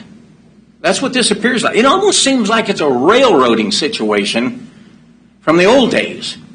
Ramrodding. Well, I don't like that. That's sure what it feels like to me. And I don't want you guys to be afraid to say no. You got to stand up and have some courage because you're representing us. Do you want southern Leavenworth County to be the armpit, not a sand pit, but the armpit of Leavenworth? Because when people, I'm from DeSoto originally, and I know a lot of people, there's a lot of people from Leavenworth County, Wyandotte County, and they use that 166th Street to go right past that proposed sand pit. And I'm telling you, you start digging 40, 50 feet down in that sand, and what are you going to smell? You're going to smell thousands of years of bio and all kinds of stuff down there. It's not going to smell good. And what's going to happen when the winds start blowing in the summer? And it's hot. And that sand and that silica, that dangerous carcinogen silica, is going up into the air and polluting everybody within miles. I feel sorry for the community that is just on top of the hill south of that proposed site. They're going to get the brunt of it. It's just not logical. Not in this day and age. Besides, is this really an industrial zoning area? Does the Board of Commissioners have a choice in deciding what kind of industry we want? Or are we just going to bow down to anybody? Right? Hey, they're the first ones. No. We should have a choice on what kind of industry we have. Look at Bonner Springs. Probably the reason why in 65 that we have a new zone of industries because everybody up and down the river, at least east of us, they decided to zone industry. Well, we got to get on the bandwagon, right? I don't believe in that. We have farmers that are using that land prosperously, safely. It's containing the silica in the ground with the crops. And I think when we're done with all this, we need to rezone it back to agriculture, if that is a possibility. And if not, I would rather see a different kind of industry in those bottomlands that doesn't destroy the land. A 50-foot deep pit. What are you going to do with that in 50, 60 years? Nothing. It can't be used again. No matter how many times they promise that they're going to make it into a beautiful lake. We don't want a lake. We need farmland. We're running out of good farming land for future food. And that's all I have to say.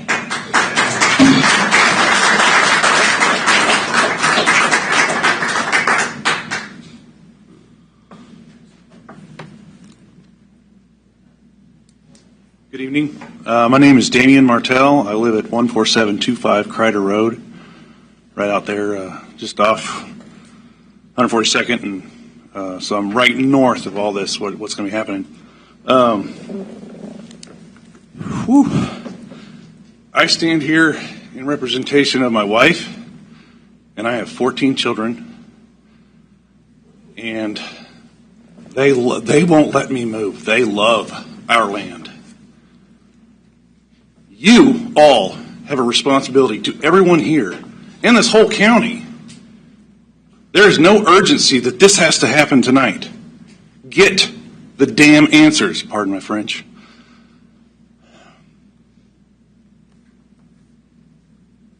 We are responsible now for the legacy that we leave to our children. I take that seriously. I already have my fourth grandchild on the way right now. I understand they want to do their business. I'm all for business. But there's a right way and a wrong way to do business. And if we don't have enough of these answers, most times it's done wrong. So you can say no, and they can always come back. Nothing's stopping that. It's a free country. They don't get no forever, just no for tonight. You owe that to us and our children and our children's children. Next month will be 20 years that I've lived at my address. I've seen a lot happen in the area in those 20 years. One of my sons has done volunteer firefighter. He worked for the Leavenworth County Sheriff's Department for a while. Now he's in ROTC for the Army. So this place has a lot to offer us. I love this place. I don't want to have to move. I don't want to have to think about moving. But if it's going to be a danger to my children, whether it's their health in the immediate, like an accident, or long-term, like cancer, anyway, you don't have to say yes. You can always do that down the road when they got better answers, when they got better solutions. It's a terrible mistake if you say yes. So, I'm counting on you to do your jobs. Thank you.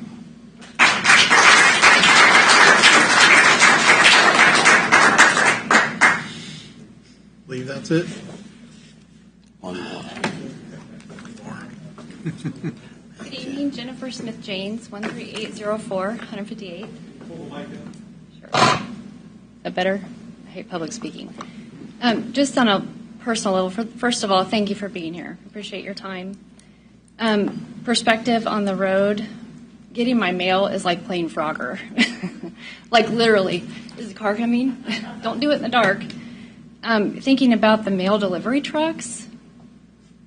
Hope none of your family delivers mails out there. Our mailbox has been knocked down twice just in the last year, and that's no trucks, limited traffic now. A totally different subject, but no leash law. Our neighbor's dogs two of them hit in a week, and they're 90-pound dogs.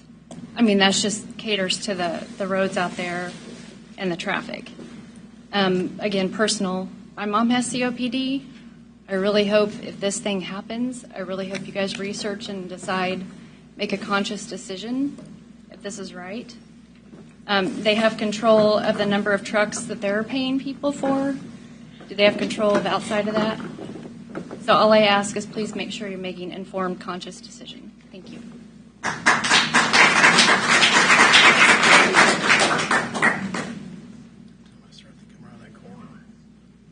Hey, John, before we hear the rebuttal of the owners, can we take a 5-minute break? Sure, you can. Okay. Before we hear the rebuttal. I think I might be last. I hope so. Oh, come on. I was going to cut this short, but I think I'm going to just read what I was going to say.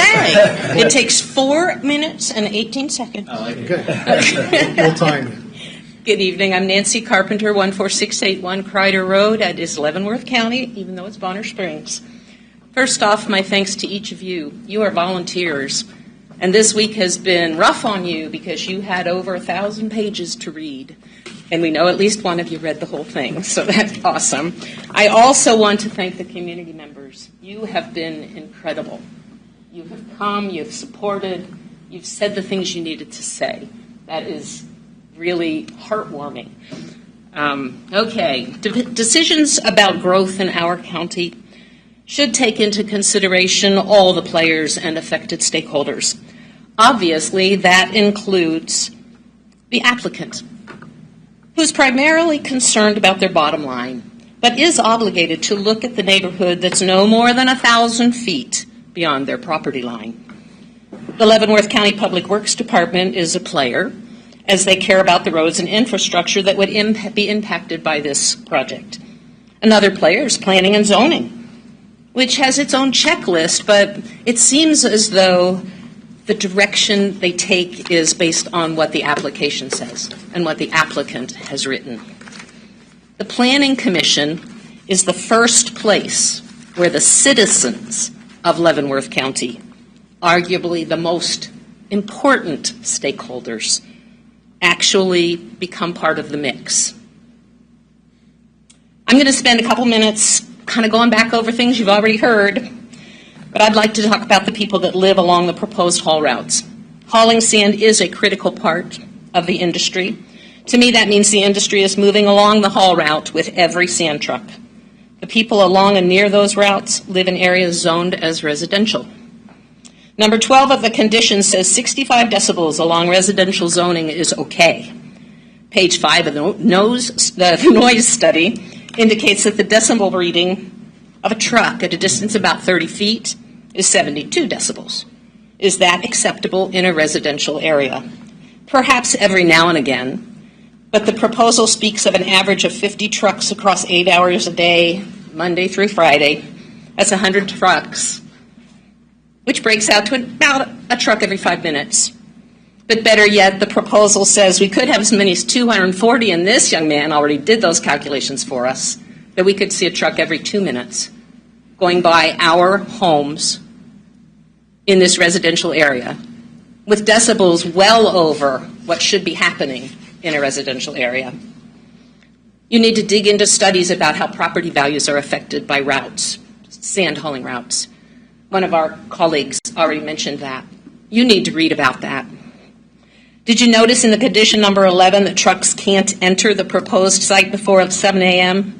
and must leave by at least 3 p.m.? The travel time from Edwardsville to the site is approximately 30 minutes. That means for me to get there at 7 in the morning, I could leave Edwardsville at 6:30.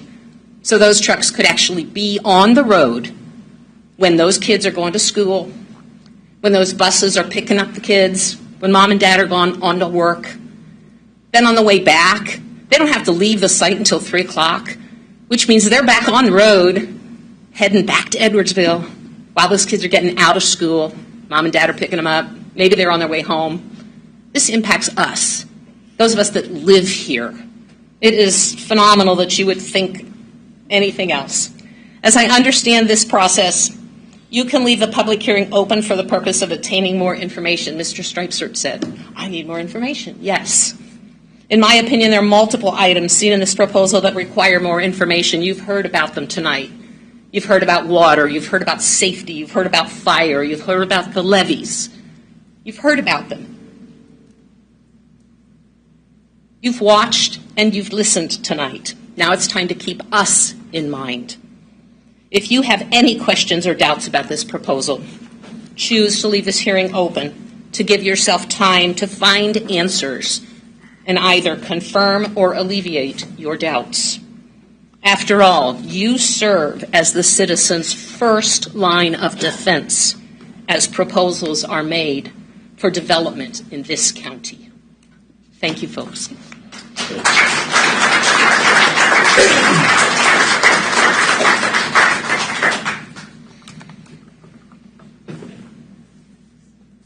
As I start, somebody walks around that corner. Okay, we'll have to take a 5-minute break before the rebuttal of the landowners. Do you have to close the public? No. No. 5 minutes, thank you. We'll reconvene at 10 till. Yep. Okay. Yeah, you can open it. Open it back up. Everybody's here? Okay. Mr. Chairman, members of the Planning Commission, thank you for staying as long as you've stayed and listening as carefully as you have. We agree with the community on many points, the most important of which is you have a responsible job here, and all of the information that's before you, we believe, supports our application. The staff recommendations, the criteria for evaluating a special use permit, all lie in favor of granting our application. We understand, subject to conditions and subject to a development agreement that's going to outline in detail all of the public improvements that have to be built to all of the systems to support our operations. If those aren't agreed to, we don't happen. If we agree to them and they aren't built for whatever reason, we don't get an occupancy permit. So We are following the mandated policies and procedures as set out in your code. A lot of points were raised by the community. You heard our initial presentation, which addressed many of them, and I won't respond to all of them. A couple that I do want to point out. There are many types of sand, and there are many ways to harvest sand. There's a dry way, dry harvesting, excavation, and there's wet. We're wet. We harvest wet sand. Wet sand is wet. It does not promote dust, and we strive very, very, very hard in all of our existing operations to keep it in a wet condition so that it's not subject to dust. But we are regulated by MSHA and EPA on air quality, and all of that combined has not resulted, or all of that combined has resulted in us not having a citation for air quality at our operations. The levee is farmer built. It's not a Corps of Engineer levee. It's also a levee that, if you can pull up the site plan of our PowerPoint presentation or look in the handout, we are staying very, very far away from that farmer levee. We're not excavating up to the limits of our property. We are staying far away from the levee because we have a lot of acreage to deal with as it is, and we think it's just good practice to not disturb that levee. The impact on the community is something to consider, but so is our impact on communities elsewhere. There's a municipality called Lake Quivira. We have an operating facility just like this that has our facility, a railroad track, Holiday Drive, and Lake Quivira. Identical situation. These homes may be farther away than the homes of Lake Quivira. We use the same road, Holiday Drive. We had a special use permit renewal not too long ago. Notice was sent out. Not one person showed up in opposition to that application. Not one person. If we had any negative impact on the community, my guess is one person would have shown up in opposition. So with that, compliance with your policies and procedures, satisfaction of the criteria called out for approving a special use permit in your code, our agreement to all of the conditions with the modifications of 3, and all of the safeguards staff has put in place with the development agreement, or that will be in place with the development agreement before we can put one shovel in the sand. We ask that you approve our special use permit, granting us a period of time longer than 3 years from the day we open our door, not requiring us to have an 8-foot metal fence surrounding the perimeter of the property, and allowing us to have the ability to dredge and stockpile as we need to in order to create inventory. Thank you, and again, we're happy to answer any additional questions that you may have. The public comment portion of this hearing is now closed. Is there any additional information to be presented? I just wanted to go over the conditions of approval. Unfortunately, in oversight of creating them, number 18 and number 19 outlined are actually the same one. However, with a slight difference in language, what we are proposing is number 18. As you can see, number 19 is crossed off. So as you're going through this and considering it, please look at number 18 and not number 19 on the conditions. Otherwise, Well, I would point out that 16 and the applicant had spoken. There's some errors. There's some overprints, but the applicant is concerned about number 17, not number 16, in what you're showing here. in the staff report, In the staff report, that is 16. I think there was a numbering error when we moved it over to. Okay. I'm just saying. The applicant, when he's outlining, he's talking about the numbering In the staff report, and the numbering in the staff report, 16 is the hours of operation. Just to be clear, so as we make our recommendation or whatever, and we would need to clear up the applicant's concerns as well as the duplication. Thank you. Are there any questions or comments from the members of the commission? Do you want to discuss their exceptions requests? You have a question? So on number 1, the 3 years, you said it starts when? After they've met all the conditions? Right. It starts when all the conditions have been met and any component of those conditions is completed and accepted. And that's when the 3 years start? That's right. But what they're asking on number 1 is the time. The staff has recommended a 3-year period of time on the SUP, and they have asked for 25 years, but it's up to us to make a recommendation. I think I've made my stance clear. I'm not going for 25. 5 would be a stretch for me. I have a question for the applicant on that. What did Wyandotte County grant for your SUP length?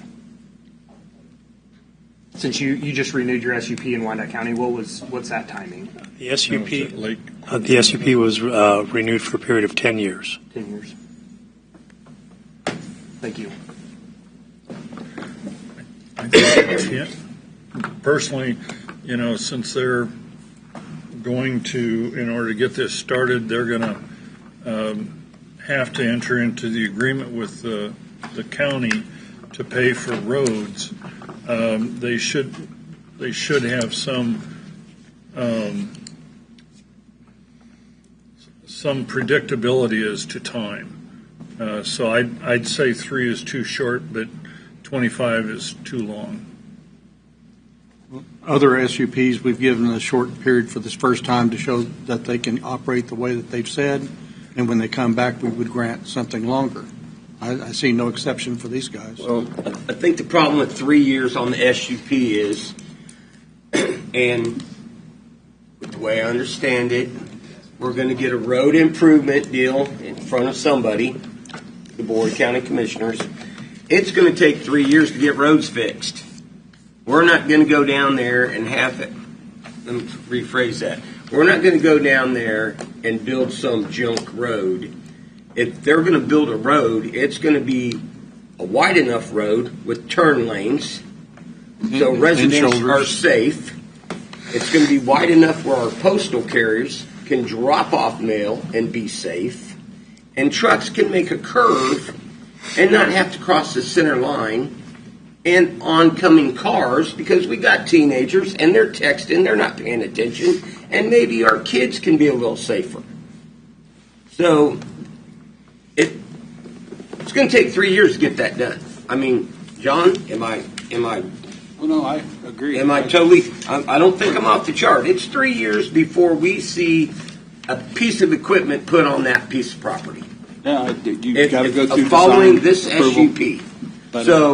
But the SUP doesn't start until they've met the conditions. That 3 years for them doesn't start until that road's done. That SUP doesn't start until all of the Corps of Engineers stuff is done. All those conditions, all those 17 conditions, or 18 conditions have to be met before the 3 years start.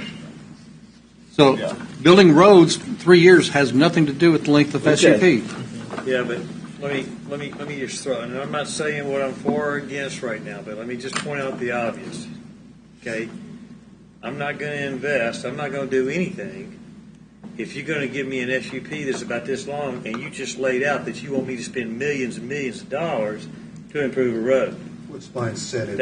You see what I'm saying? That's the reason why they're coming back going, come on, seriously, let's be more reasonable about an SUP. If we're talking an SUP, we're talking probably 10, 15 years.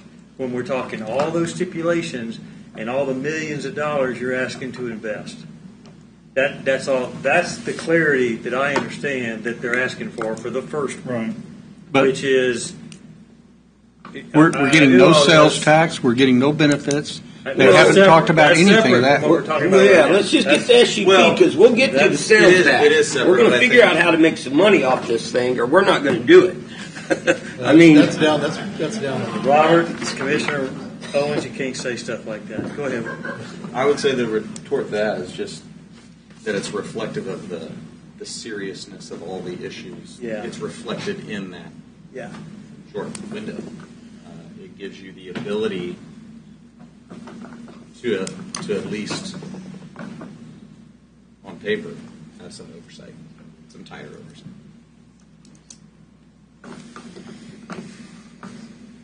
Yeah, there's plus and minus either way, but all I was doing just kind of laying out where they're coming from. I understand, but what they haven't told us is what their profit and gains, how long do they need to pay for all of the expenses? I know they want 25 years, so they're going to make well over $6 million in 25 years. But if we say 10 years, are they going to walk away from the deal? If it's 5 years, are they going to walk away from the deal? I don't know. well, what's the length of the road up to 32 that we're talking the improvements on? How many miles is that? Are we talking 7 miles? Are we talking 13 miles? I mean, what? I don't know the mileage of that. So 4 miles, 7 miles. So we're talking it's $1 million a mile for a new highway, give or take a few $100,000. So we're talking an investment of, we're just going to call it $9 million to put the road in, because that's probably costs going up next year. We're probably about right. It's going to be around $9 million. That's a lot of money. I'm a business owner. $9 million is a lot of money. And I understand that. And the way it's written and the way I understand it is those will have to be done first before we do anything. That's huge investment before I do anything to put $9 million out.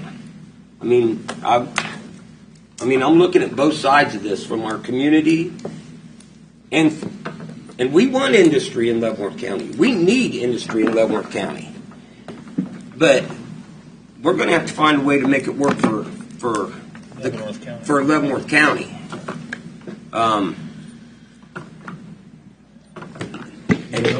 Yeah, as a matter of fact, the Lake Quivira location. Lake Quivira is Johnson County, correct me if I'm wrong.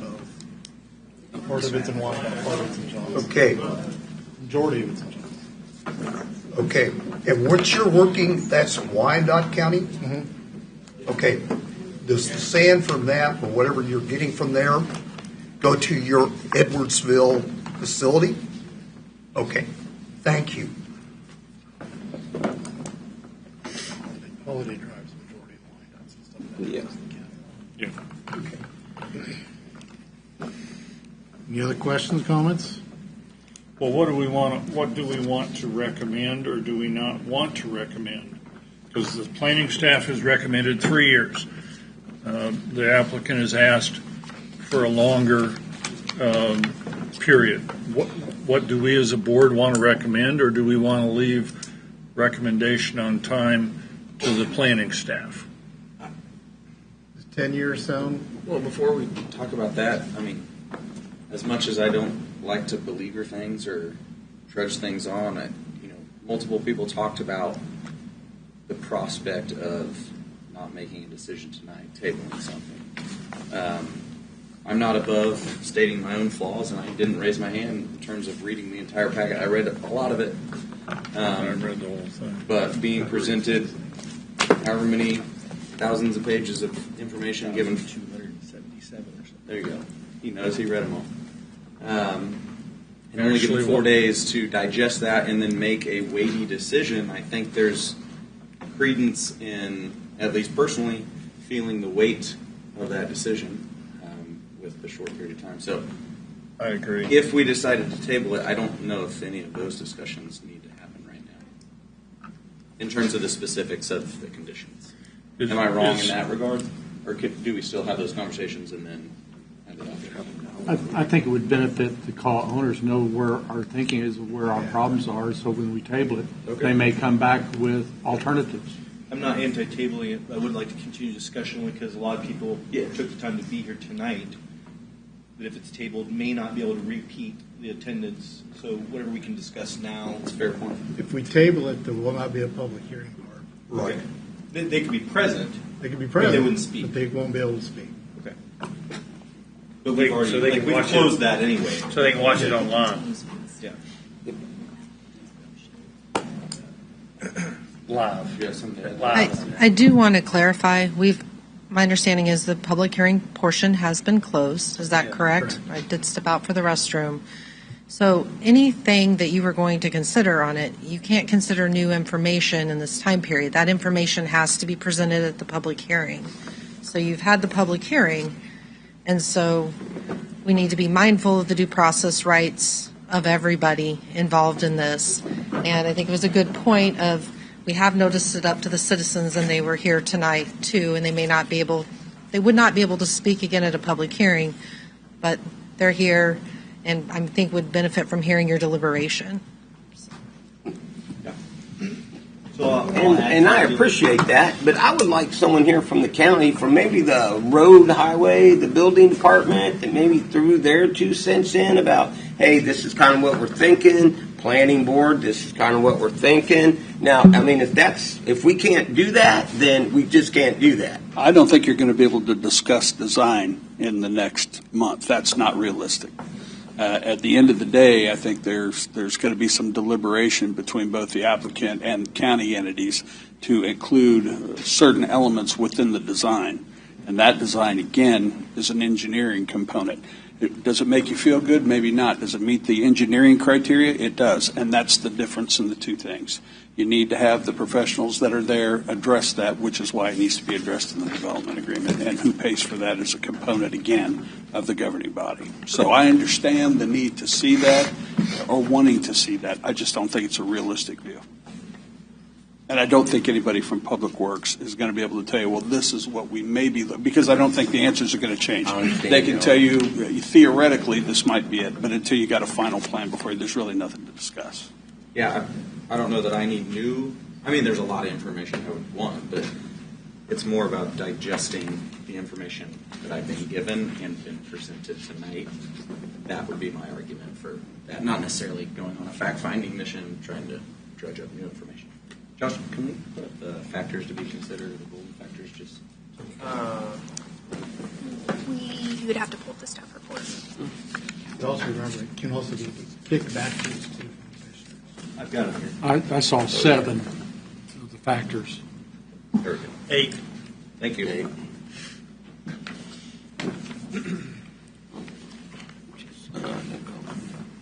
So do we want to come to a consensus on the duration, the fence height, and the operation of the dredging? I think I'm more in line with Dan on the 5. That's my max. I would be in favor of a 10-year. Me also.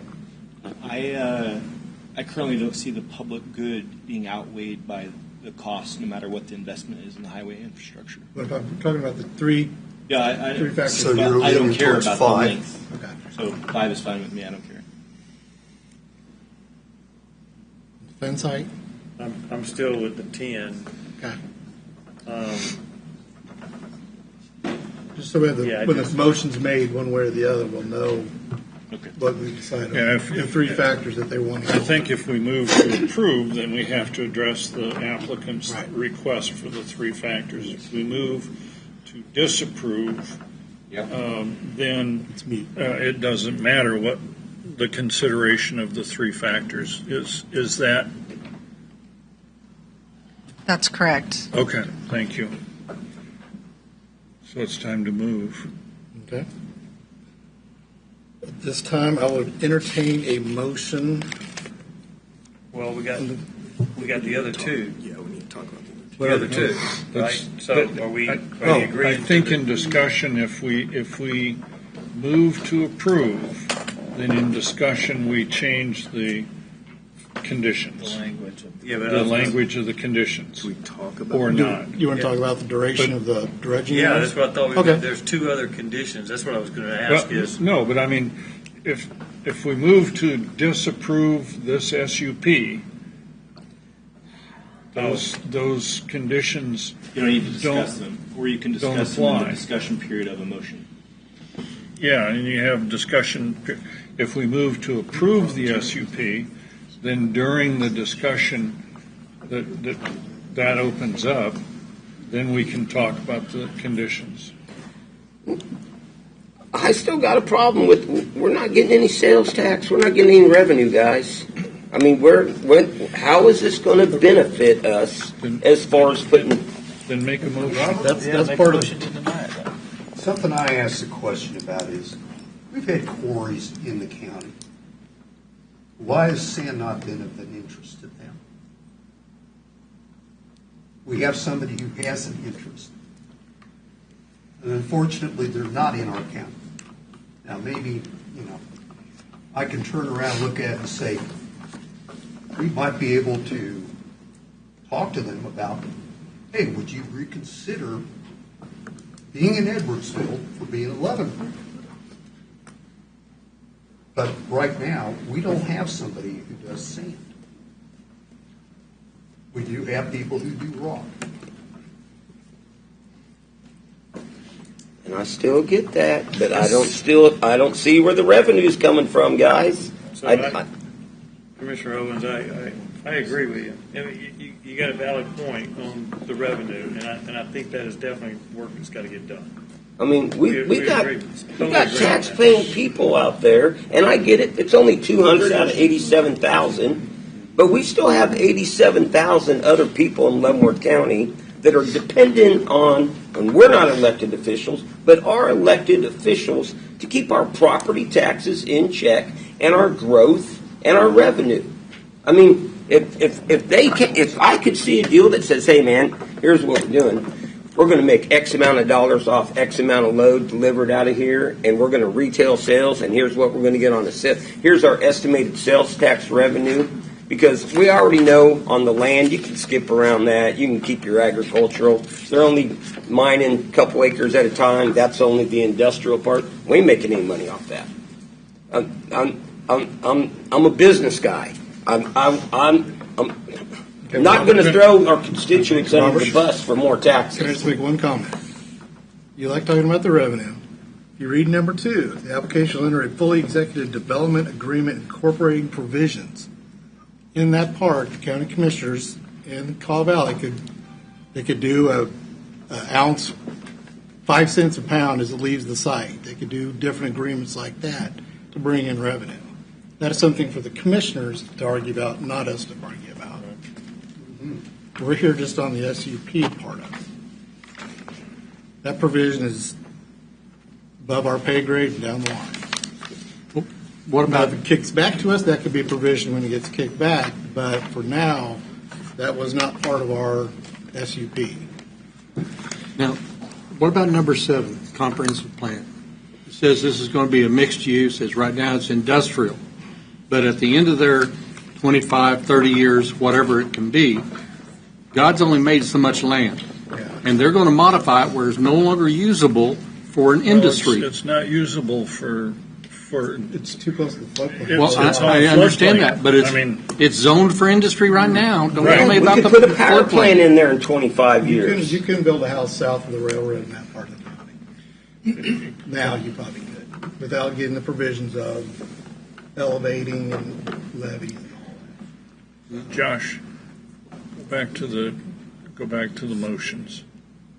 Mr. Chairman, I make a motion so we can move forward with this. Mr. Chairman, I find that the special use permit does not comply with the golden factors. It's specifically factor 1, character of the neighborhood, and for that I'm referring not to the 435 acres, but I am referring to the zone along the route of travel, where the trucks have to roll. Number 4, it is in fact detrimental to the nearby property in terms of the road and the route of travel for the vehicles. It will tear down the road. And number 6, gain to economic development. There is a gain to economic development if the road is expanded, widened, all of those things at the applicant's expense. But there's not necessarily a gain to health, safety, and welfare, especially based on the route of travel. So therefore, based on factors 1, 4, and 6, I recommend that we disapprove the recommend denial to the Board of County Commissioners as outlined in case DEV 25-021. Is that adequate? Is that good, Misty? Yes, that's a thorough motion. Second. Steve. I've been waiting for that motion for a while. Okay. Second, is there a discussion of the motion? Yeah, I would. Number 2, why did you not see that it fit in golden, that it did not fit in golden factor number 2 as well? The zoning and uses of nearby property, being that they're not industrial and they are neighborhoods, so it falls into kind of like number 1 and number 2, right? So I mean, that's another golden factor that I see that, unless I'm missing something. You could state that in your vote. Yeah, that's what I was going to do. As a reason. Yeah. You see what I'm saying? No, I got it. Yeah. I was looking at character, when I look at character of the neighborhood, Yeah. I expand to greater than 1,000 feet because of the impact that the route of travel has. Right. Okay, I could do the same thing for zoning and uses of nearby property. So we can add. If we could. We can add if that's, factor 2. If that's agreed to. Absolutely. You want to amend it to add factor 2? I'm recommending that. Amend the motion to add factor 2. Second. Unless I'm wrong on what factor 2. Do you have to reword the whole thing again? Okay, so you've made your motion and you're wanting to amend it to include factor 2, and then the person who seconded the motion would have to agree to that amended portion. So, Mr. Chairman, I wish to amend my earlier motion to add the golden factor of number 2, which is zoning and uses of nearby property. And I still recommend denial to the Board of County Commissioners as outlined in case DEV 25-021. We good there, Council? I second. Yep. Okay. Okay. In the discussion, we'll do a roll call vote. Joshua Zinger? When you say yes, you're voting to Voting for deny. deny. For golden factors, 1, care to the neighborhood. 4, the reversal of restrictions is detrimental to surrounding properties. And 6, relative gain to the county.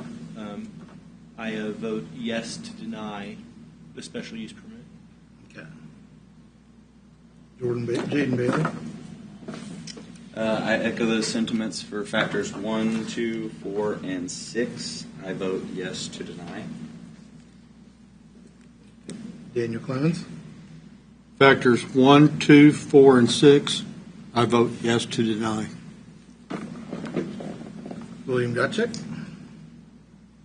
Once again, repeating, factors 1, 2, 4, and 6, I vote to deny.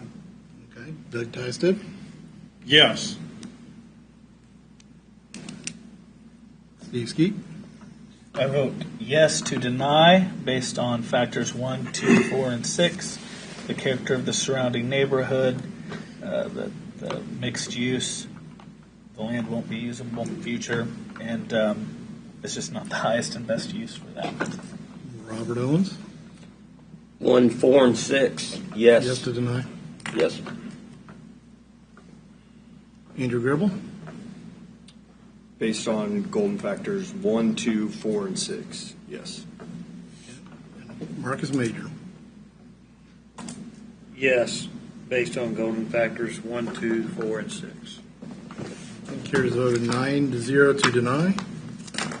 The Board of County Commissioners will consider this item no earlier than December 3rd, 2025 at 9 a.m. in the Leavenworth County Courthouse. Kansas law allows for petition protesting the decision of Planning Commission to be filed. That petition must be filed within 14 calendar days after the date of the public hearing. Additional information on filing of a...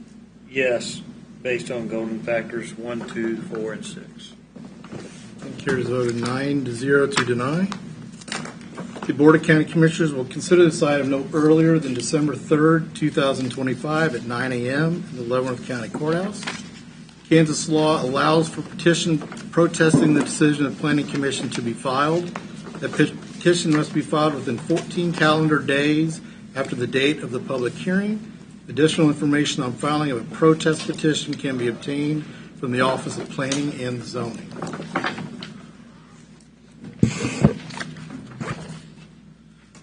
Do I have a motion for adjournment? Is everybody able to stick around for a while? Hang on. I move to adjourn. So moved. Second. I think people are still confused. We're adjourned.